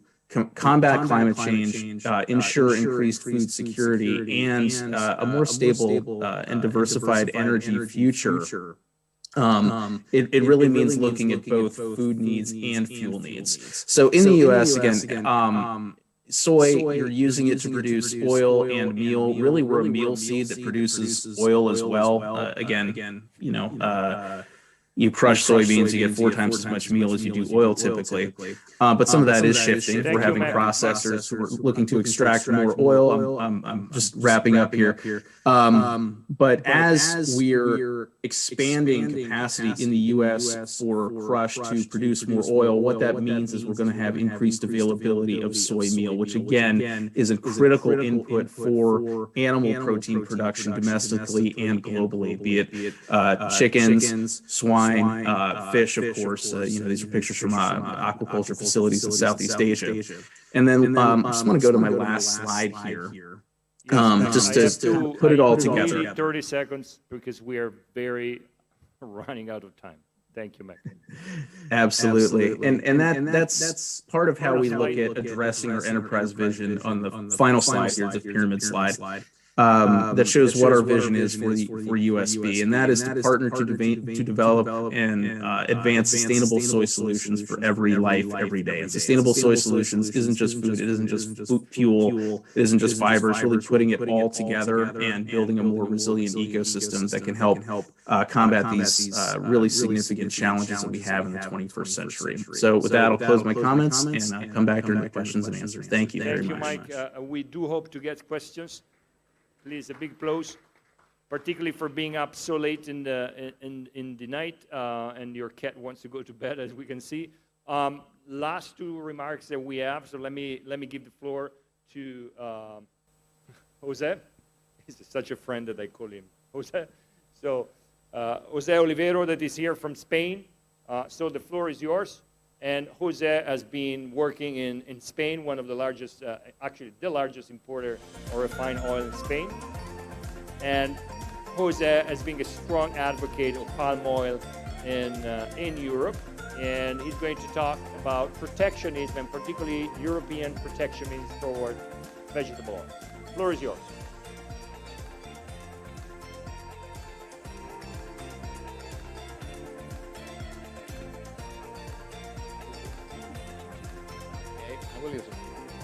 Hello. Well, good afternoon. It's afternoon or evening already? No, afternoon to everybody.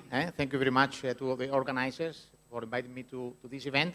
For me, it's the first time in Bali. I hope to enjoy it. I just landed yesterday, so I didn't have time to enjoy the Indonesia and Bali in particular.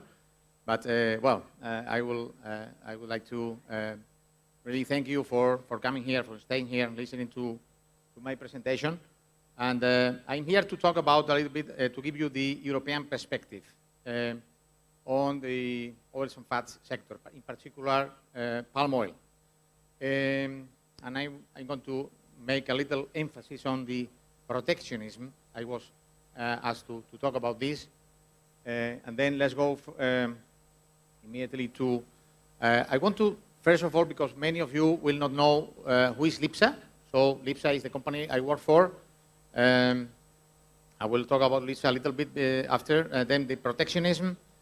I will talk about the multi-debate, what I call, which is sustainability and health, food and fuels. I say and not versus. Many people say versus fuel.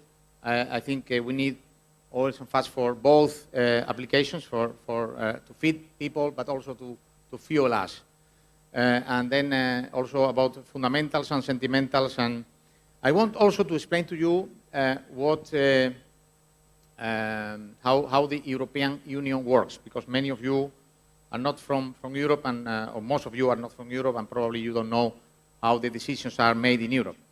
And this is affecting a lot the palm oil use, because, as you know, because of the RED 2 and RED 3, palm oil use in Europe will be very much affected.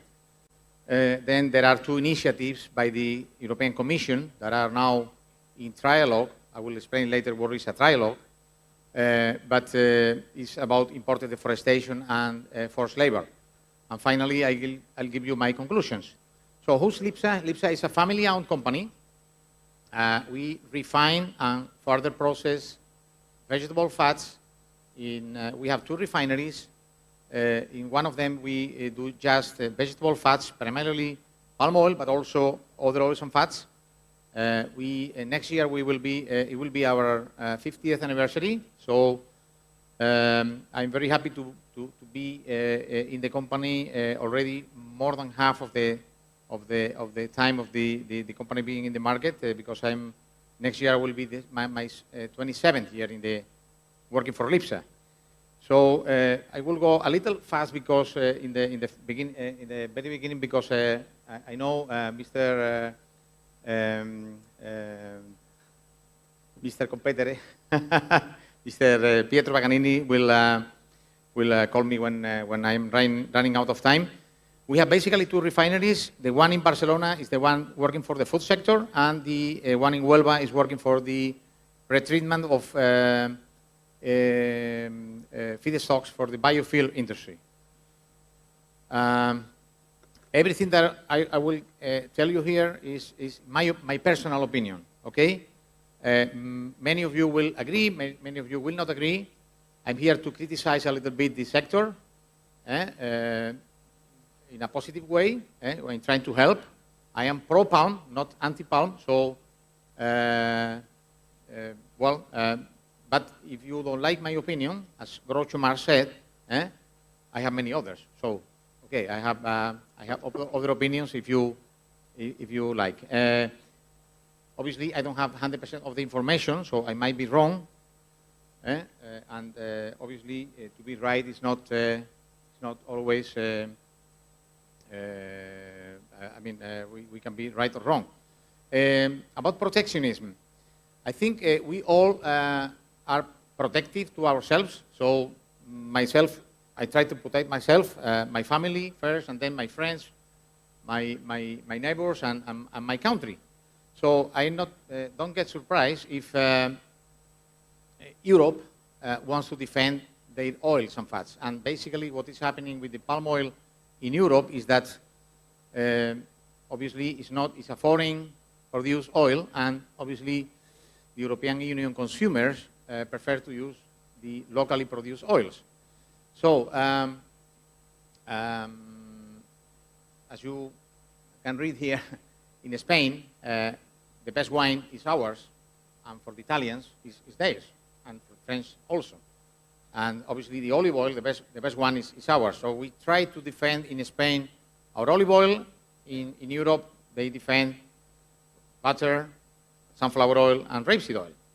So don't be surprised by the fact that the European population is not really against palm, but they prefer to use our locally produced oils, right?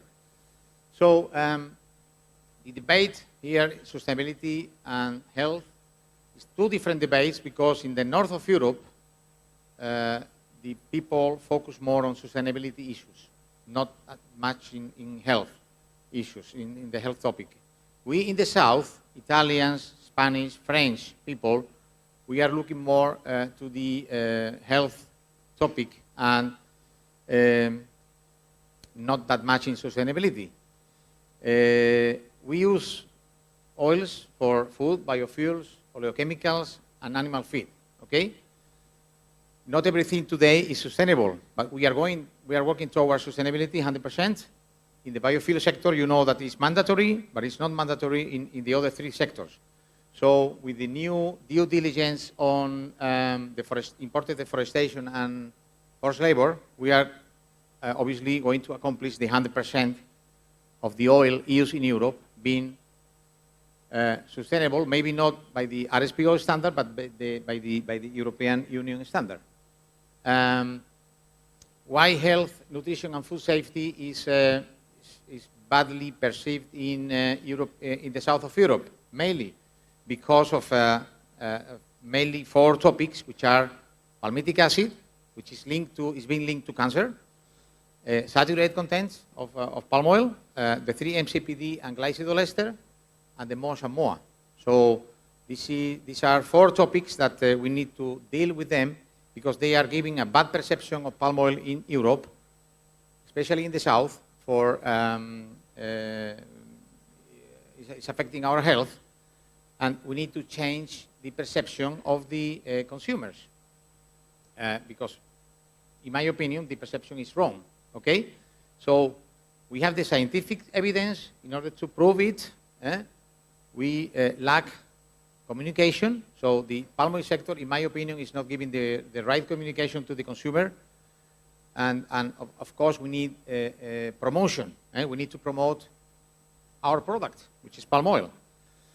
Then sustainability is affecting more the north, as I said before, but with the help of RSPO and the NDPE policies that we European refiners follow, we accomplish the goal. I am very, let's say, surprised that, okay, everybody's saying that palm oil is very efficient crop, etc., but in fact, if we look at the numbers, the productivity of palm oil is going down, it's falling. Since 2005 and 2006, the productivity rate in palm oil went down by 10%. And if we look at the record, which is the year 13-14, when we produce over 4 tons per hectare, together palm and palm kernel, okay, I consider the two of them, the productivity went down by 12%. So in total, we are losing 11 million tons of palm oil and palm kernel oil produced annually. That's a lot of oil that we need in the world, right? Obviously, that's an obvious question. We need to halt deforestation. We have been deforesting, the countries that have been deforesting, they made that mainly, in my opinion, and this is again my opinion, because it was an easy way to increase production, right? The difficult way to increase production is to be more efficient.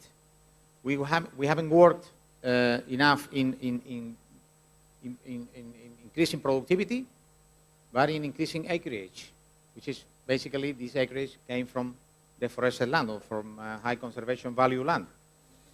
Very important, by increasing productivity per hectare, we reduce greenhouse gas emissions of the oil that we produce. Sadly, still there is deforestation, in my opinion. Maybe you will not agree, but the data show that there is still acreage expansion.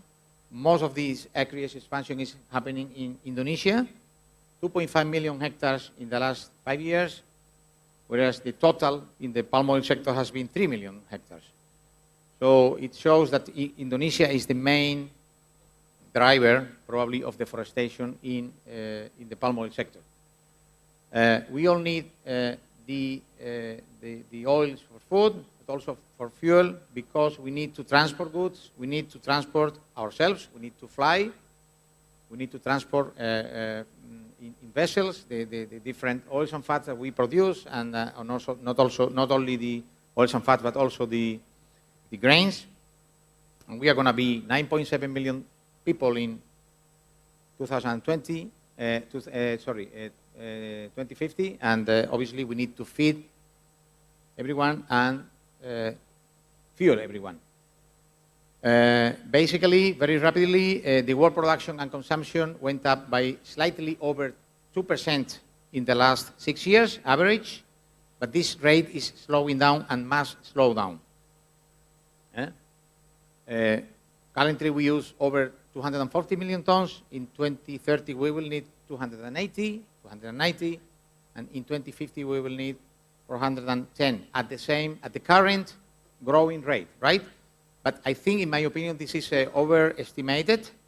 We need to, the industrialized countries, probably we will tend to consume less per capita. We consume too much fat already, too much food, and also we waste too much food. So we need to reduce the waste. We need to eat more in a more conscious way, and because we are eating much more than the 2,400 calories per day that we need. In some cases, we eat more than over 3,500 calories per day.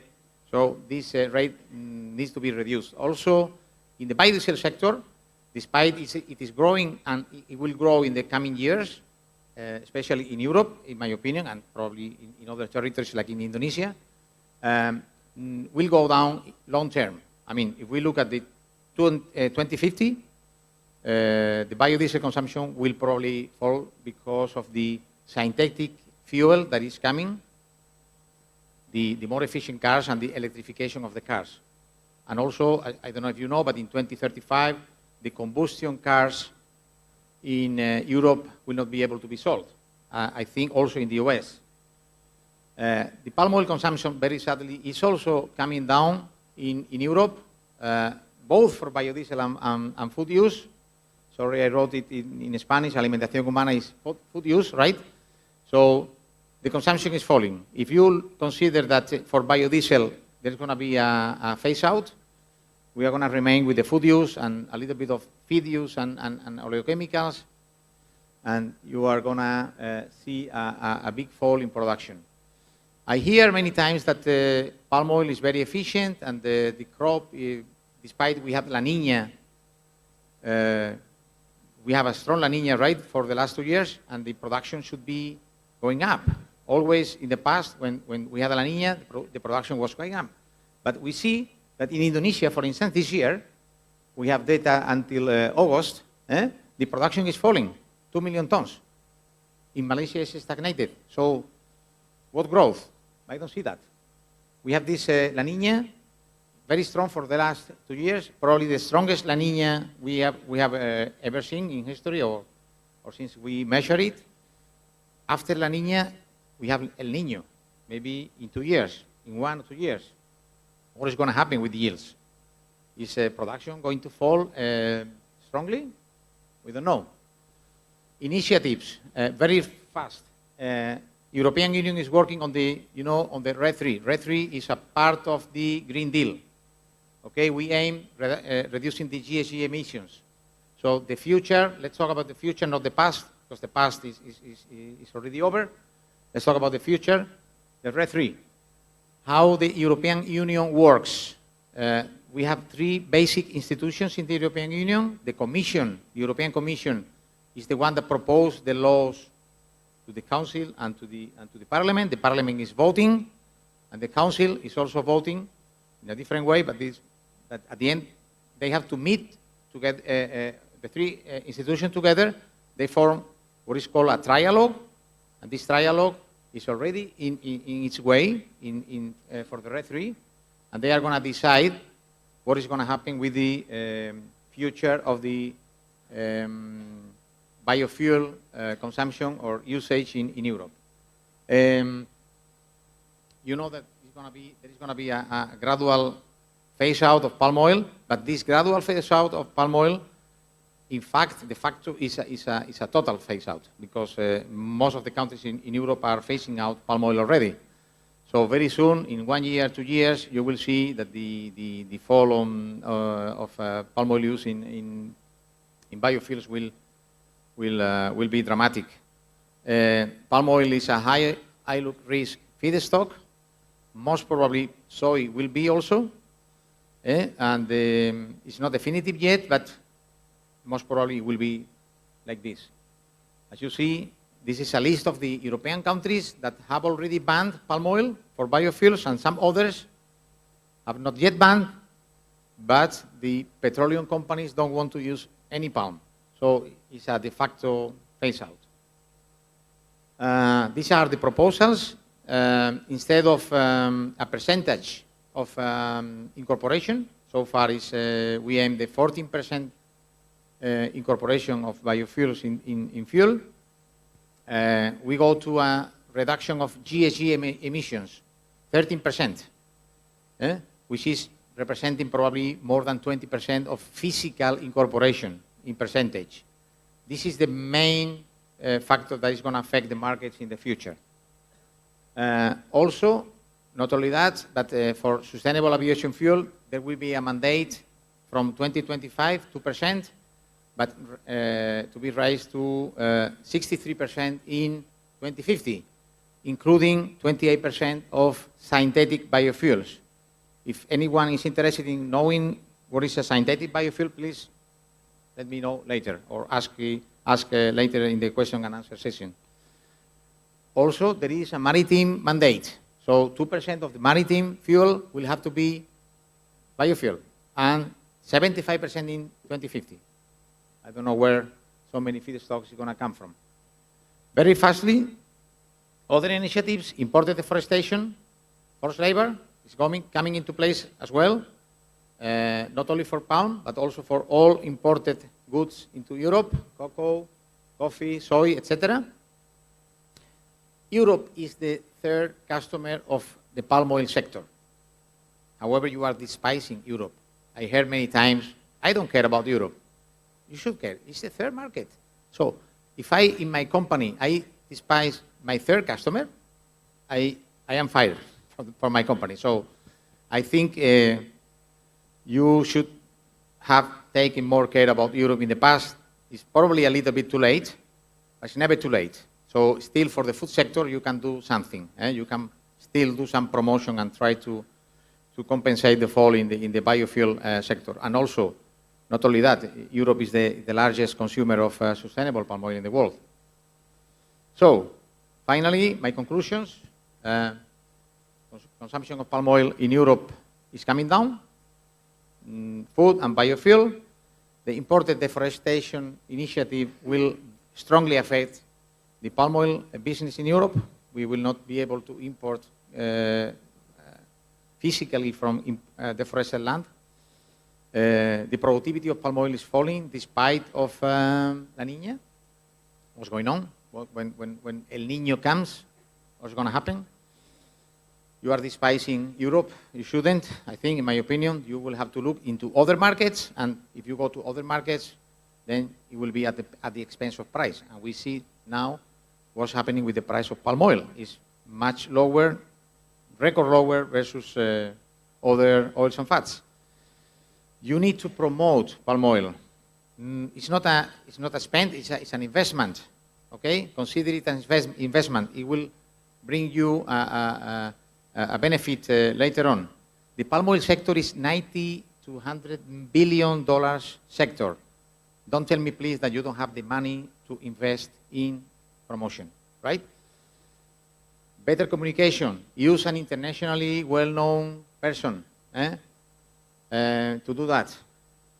Don't compare anymore, please, palm oil with other crops, because it's stupid. First of all, because in the United States, palm oil cannot be planted, palm trees cannot be planted, in Europe neither, so we plant wherever we can plant.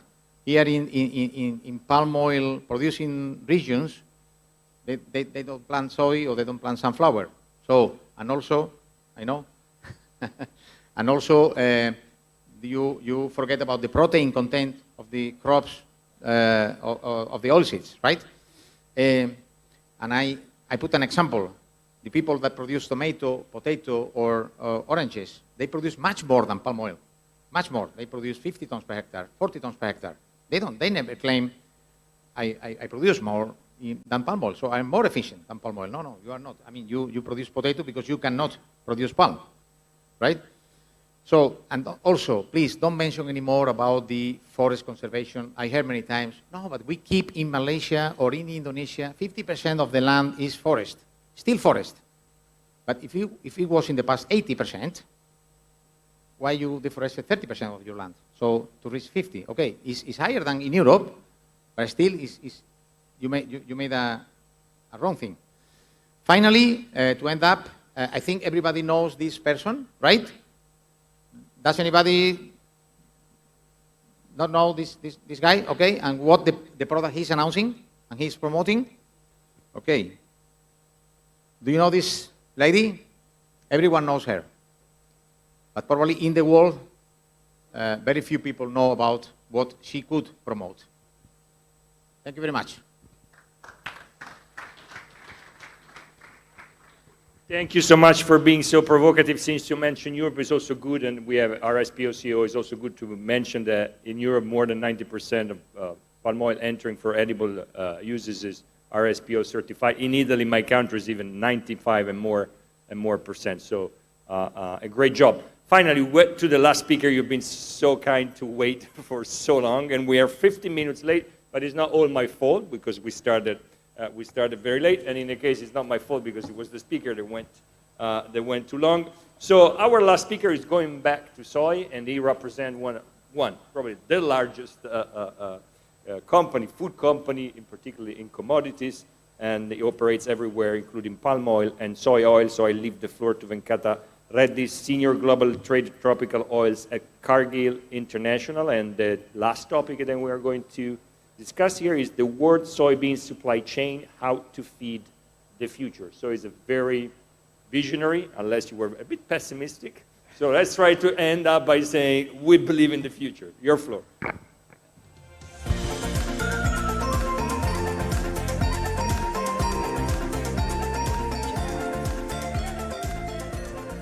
Okay, thank you, and thanks for this opportunity. It's good to sit with esteemed speakers and others here to speak about this topic. So we changed it a bit to world's soybean oil from soybeans because the topic is sustainable vegetable oil, and it's more relevant to talk about oil. We have enough to talk about oil, don't worry. So let me start with this slide.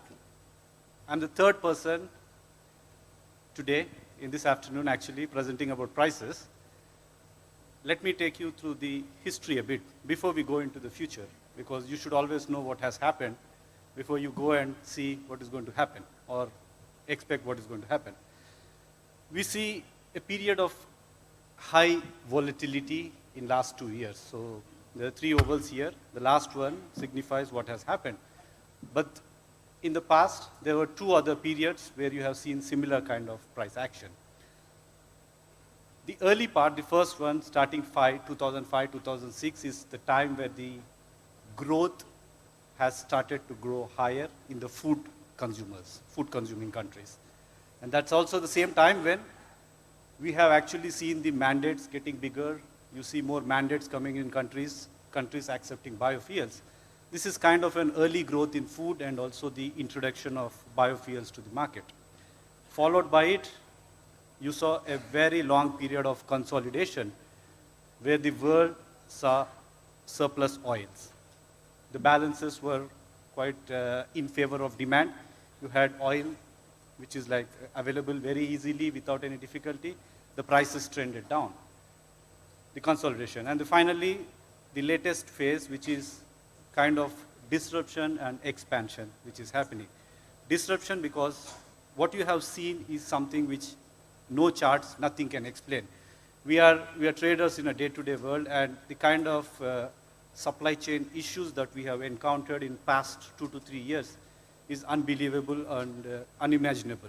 Started with COVID, and then the COVID has really, it's not just one disruption, but there were different instances where the producing countries and the consuming countries were going into lockdowns at different places.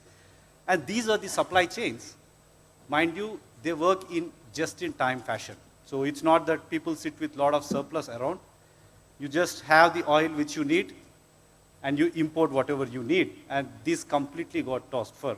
And it's still not, I think, more or less we are to the end, except for a few countries. You are now coming to a kind of an equilibrium or balance kind of levels. But this is also a phase, the last one, where you are seeing new demand segments grow up in the edible oil side, which I'm going to talk in coming slides. So I'm going to talk about where it is produced, where it is consumed, how it is consumed, and what it looks like. First and foremost, I just focused here on 4 oils because these are the leading oils of vegetables. So they make close to 90% of the supply. In the share of these 4 oils, palm is the leading, followed by bean oil. Bean oil makes 32% of the total oils produced. And the good thing is, it has been able to maintain its share in last 10 years. You see that there has been tremendous growth in the supply in most of the oils, but bean oil was successful in ensuring that the availability is there, and you see the supply really catching up with what is being consumed. The overall CAGR rates is around 4%, but that's a pretty healthy growth rate that we have maintained. So how is this maintained? This is just maintained because of the large response of supply that we have seen from the producing countries. The biggest producing countries that we have for beans is South America and North America. They have been able to really keep pace with the consumption. And we saw that the year-on-year growth, so the presentation before, Mark was mentioning how the US production has grown. There is another center of growth, which is Brazil. Incredible production growth. Every year they have been producing more, except for some disruptions due to weather, but overall the trend is going higher. So the farmers in these countries, in these regions, were able to plant more, able to grow more, which in turn turned into the soybean oil. So what is in the soybean supply chain? You have meal, which is the source of protein, and you have oil. Initially, or the years before, we saw that meal was the primary driver. The share of protein used to decide what the farmers grow, what the margins were. That situation is slowly and gradually changing. This is a quick chart picked from Reuters. It just tells you what is the share of oil or the economic value of oil in the process of crush. When you crush certain beans, what is the value that you get out of it? So you can clearly see that the value of oil is trending higher. This is also a period where there are a lot of new demand segments which have come into this market, and they keep really this market on the hook. And you see that the value gradually has gone up to as high as 50%. In the history, we have seen a couple of instances where the value of oil in the crush economics has gone to 50%, but they were very short-lived. This is the first time probably we are seeing that the value of oil is high, and this is actually the reason where you see that there is a lot of investments and other decisions are being planned, looking at the long-term prospect of how economical oil is going to be in the chain. So where is it produced? As I mentioned, the beans are produced primarily in the North American and South American regions, and then you have certain other places where small amounts are grown. But when you go into the bean oil, the first and interesting thing is that the largest producer of bean oil is not actually the producer of beans, it's the importer, which is China. China imports close to 95 million metric ton of beans. Again, it's the primary source for it, or the primary reason for it is the demand for meal that they have. The product that they have got, oil, it's also consumed internally in the country. But if you look at the top 4 producers, which is China, Brazil, US, and Argentina, they make up almost 75% of the total soybean oil produced. If you add Europe into it, then it goes to as high as 90%. So this is a very concentrated place where it is produced. There are interesting trade flows which happen, as we saw in the previous slide. US produces more than 100 million, but half of it goes out. Similarly with Brazil, they produce a lot of beans, but again, a chunk of it is taken by China. But in the end, these 4 countries make a large percentage of the oil that is produced.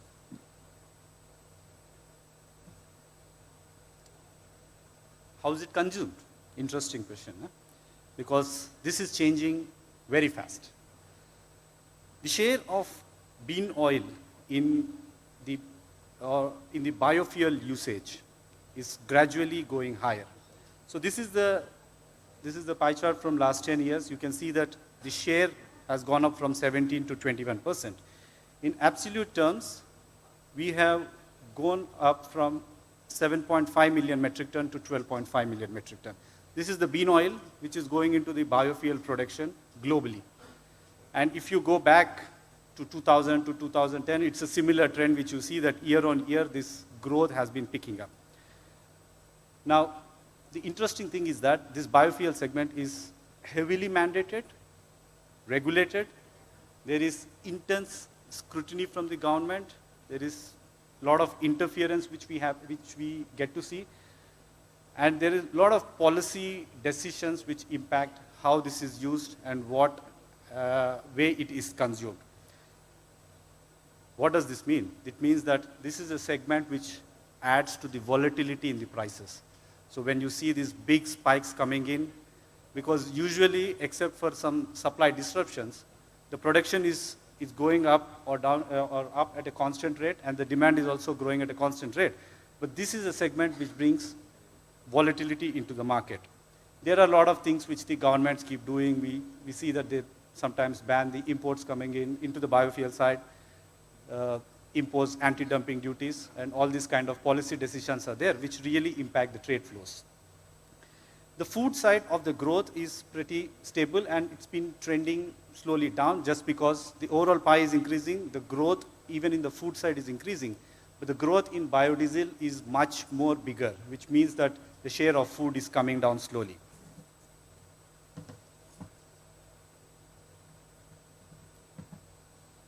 So these are the trade flows of bean oil. Total bean oil produced in the world is close to 60 million metric tons. So it's around, as I mentioned in the previous slide, 30% or 32% of all oils produced is bean oil. Whereas if you come into the trade flows, it really shrinks. It's just 20% of the bean oil which is produced goes out into the export-import market. So rest all 80% is consumed where it is produced. If you look at the share of bean oil in the export market, it's just 15% compared to 30% of the total production that you see. Most of the bean oil which is produced is being consumed in the same places, and the global surplus that you have is pretty less. Now, looking at the major exporters and importers, it's again a very concentrated place you see.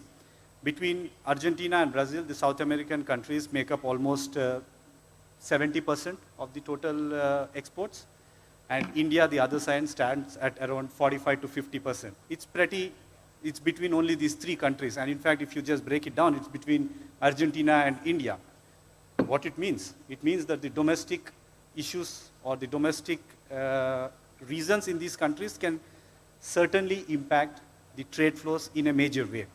There are a lot of examples, like recently last month, the Argentinian government has decided to peg the value of beans to a certain level for a brief moment of time. It brought a lot of beans into the market. You could see the pressure coming into the selling side. So any of these domestic issues, Indian government keeps changing their policy on the import duties. All these kind of actions really put pressures on the trade flow side.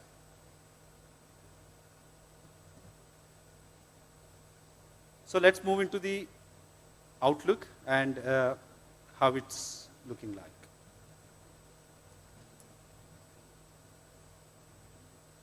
So this is the soybean oil growth in past 10 years and what is it expected. This is picked from the USDA website, which is recently updated.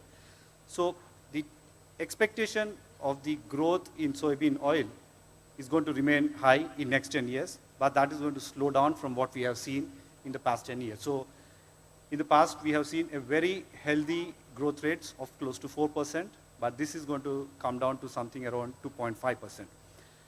And the important point here to note is that we don't have the breakdown here between the food and bio, but this segment of biodiesel is going to grow at almost 5 to 6% from 2022 to 2032, compared to food growing at 1.5%. So the growth rates are going to tilt heavily in the favor of biodiesel. That's becoming the major driver for consumption going forward. The good part is that the supply was also able to catch up. So as I mentioned, in last 10 years, the supply side has been pretty strong. The response has been comparatively good from the government or the countries. So that pace is expected to continue. The major challenge for this soybean oil demand growth, apart from what is happening on the food and bio side, is also the other competing oil. The next competing oil is palm oil, and the relative value of palm today is quite attractive. So the price difference between palm and soya create a lot of challenges in terms of how the trade flows really move. So what is the expectation for the projections? So there's a lot of interesting data in it. Again, this is picked from the USDA side, but there are three things which I want to highlight here. Let's start with the supply side or the export side. Argentina is expected to remain the leading exporter till 2030. There is a very minor point here. I mean, I don't know if you can pick it up in the chart or not. The export surplus in a country like US is a very small export surplus, but that is going down for next 5 years before picking up again. This is a pretty significant thing because there is a fundamental change happening in United States in the way soybean oil is consumed, which means that the ability for United States to really export is going to go down for next few years, and then will pick up again from late 26. Now going to the demand side, we see that clearly it's all India, which is the leading importer. In the past, if you see, at one point of time, you had China, which used to import a lot of soybean oil, but this is clearly taken over by India. In India, you have the consumption going up, the growth rate in bean oil going up healthily by 2 to 3%, and the production is stagnant. So which means that their import needs for bean oil is going to remain high, and they will be the largest importers. At the same time, in a country like China, the growth rate is pretty decent, but as I mentioned, most of it is filled through what they import as beans. And the balance, which the government sometimes import for their reserves and kind of things, that remains pretty constant. That's why you see that China imports remain more or less constant for a long period of time. So how did the bean oil stocks move in past 3 or 4 years? There have been some major disruptions in supply. You saw that we had an issue with crops a couple of years back, and last year the overall availability of oil has gone down, but the demand really maintained at its peak. The overall consumption for bean oil remained constant at 60 million metric ton, and this has really led to the stocks decrease in the global markets. The trend has gone down. You expect that there will be some pickup coming in. The countries are able to fill their pipelines. Countries are able to again stock up. But I don't think it's very likely that you will go back into the highs that you have seen in 2019-20 very fast.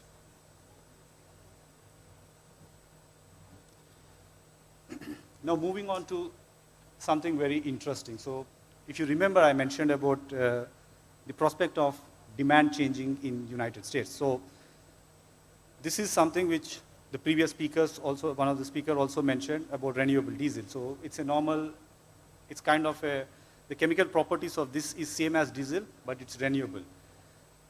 This is causing a lot of flutter in the markets, particularly in US. So this is a chart which is picked up from EIA.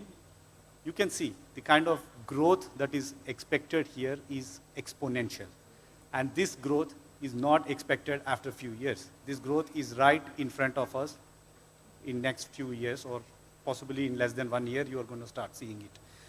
The amount of oil or the amount of feedstock that this segment is going to pull is enormous. So the price action is pretty clear. You can already see in US markets a lot of excitement. Now, this segment is very regulated, as I mentioned. So it's primarily driven by a couple of markets in US, which is California and Oregon. It's a low carbon fuel standard that they have, which incentivizes how the oil is consumed. And this is an extremely profitable segment. Just keep this in mind, this slide, because this is a segment which is going to compete with the consumption of bean oil. Now, finally, the last slide. I won't take too much time here, Pedro. So what we are seeing here is extreme price disconnect happen in some of the markets. If you look at United States, it's at an elevated level. It continues to remain very elevated, disconnected with the world. It's very difficult to bring imports into the country. And also at the same time, you see that the other white line is Argentinian soy oil FOB.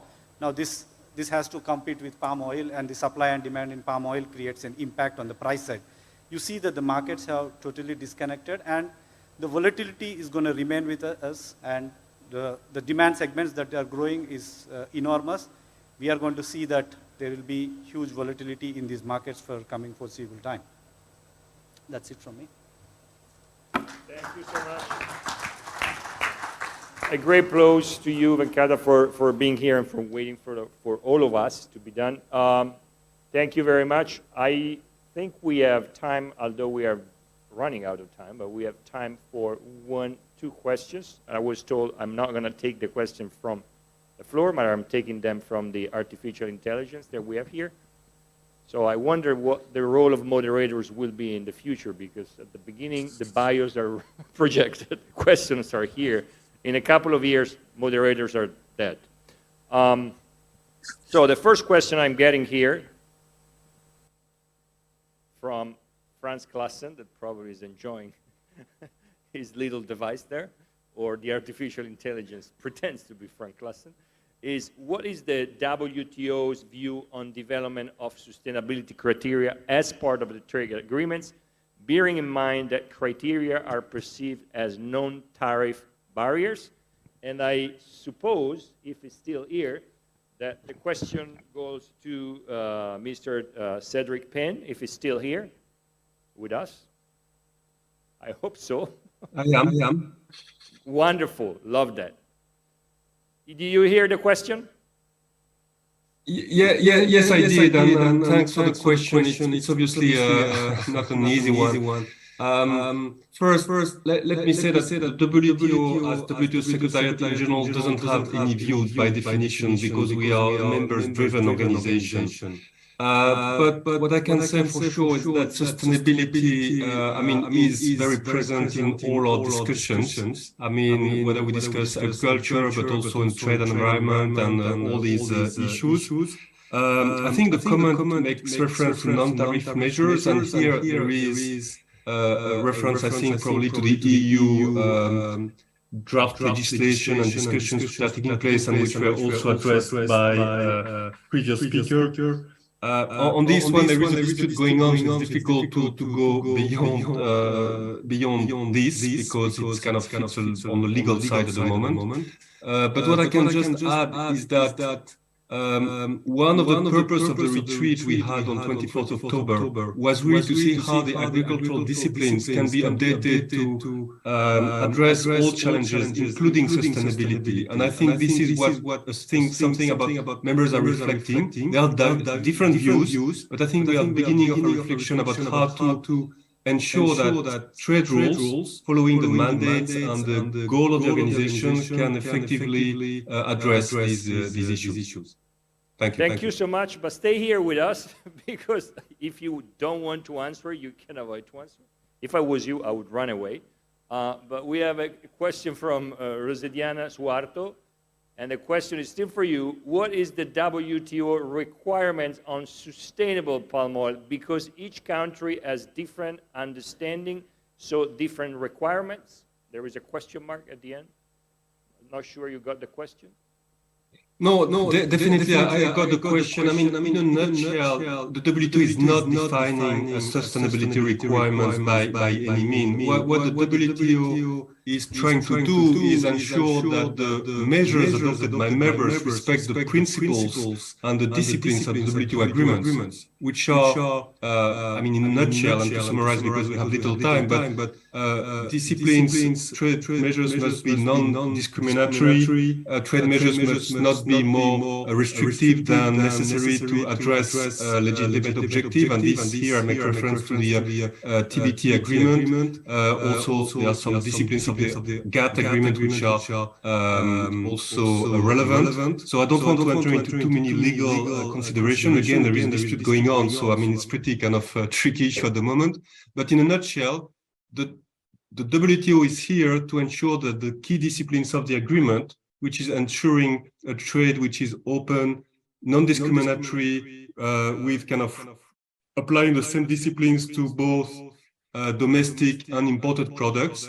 But the WTO is not the organization that is going to define the specific criteria. That's obviously for others to do it, and WTO is just ensuring the respect of the WTO disciplines. Let you go, since I understand you were up very early, and thank you for being here with us in this wonderful journey. I still have one question, and it's still from the same, Franz Klassen, probably being a Dutch, is very productive. The question is for Mac Marshall, who is still with us in the US. I hope so, Mac. So the question is, which share of the soybean oil do you expect to go biofuels in the USA into 2030? Oh, this is a fantastic question. And I wish I had a defined answer because it's something that we're I think, collectively trying to understand. Probably the best metaphor that I've heard for, anybody, whether it's in the feedstock space or the energy space or, other parts of the downstream economy, is figuring out like what share of these renewable diesel facilities are going to get built. You saw that slide that Venkat had showed from the Energy Information Administration that showed, existing capacity for renewable diesel, planned capacity, and then, announced capacity on or under construction and announced. I have yet to talk with anyone in any corner of the industry or its periphery and adjacencies that believes that 100% of that new capacity will get built. There are a lot of reasons underpinning that. A lot of it comes down to the economics of processing. A lot of these plants were announced and or the future construction was announced at a time when feedstock prices were materially lower than what they are now. For example, we saw soybean oil prices spike up to over 90 cents per pound immediately following the invasion of Ukraine. Now they're down considerably since then, but we were structurally at a period where soybean oil prices were in that 30 to 35 cent range for a long time. Venkat addressed that as well, talking about the oil share relative to meal. So in the years to come, I mean, certainly biofuels, I think, will take up a greater share of what oil is being used for within the United States. Our domestic consumption of soybean oil in food applications has been relatively stagnant over the last decade. So, when we think about demand growth, at least domestically, a lot of that is going to come from the biofuel space. But I do not think that 100% of these announced facilities are going to get built. You're already seeing some of the timelines get walked back, which I think is actually a good thing because lost in all of this is saying, hey, we can produce this much on the farm in terms of a soybean. There's this forward-looking demand from the energy sector that says we're going to need this much incremental soybean oil or tallow or canola oil, all of these various feedstocks that flow into producing renewable diesel. But in the middle, well, you don't just take a soybean out of the ground and turn it into renewable diesel. It has to undergo these other stages of processing. First and foremost order is crushing.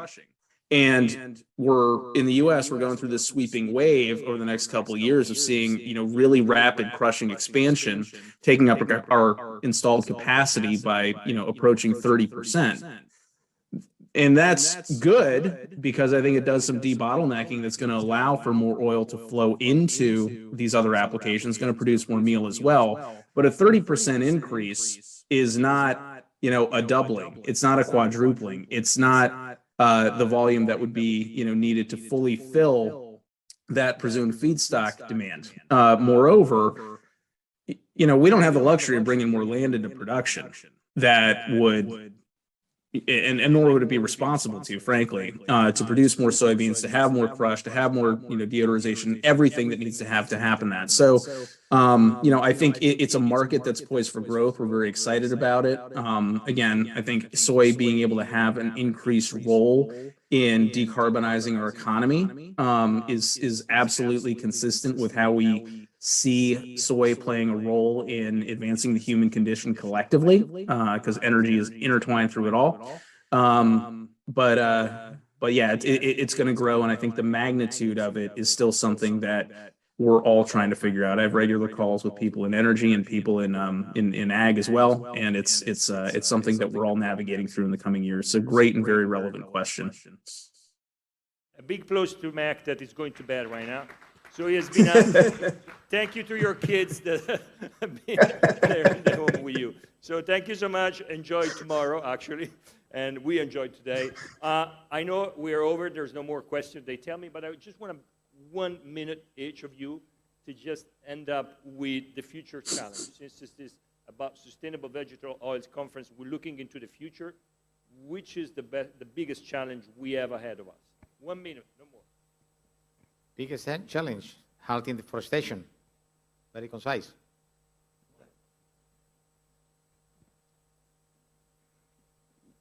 I can't think of only one challenge, but basically I would say how to get the acceptance of palm oil in the Western world.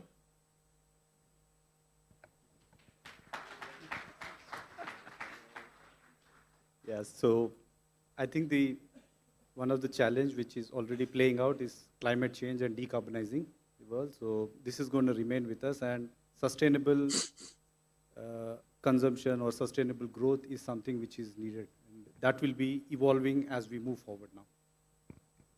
Thank you so much. Thank you, everybody. A big applause. We got 7 speakers here with us, so it was I guess my challenge was a big challenge. Hopefully, we also won the challenge with the after lunch.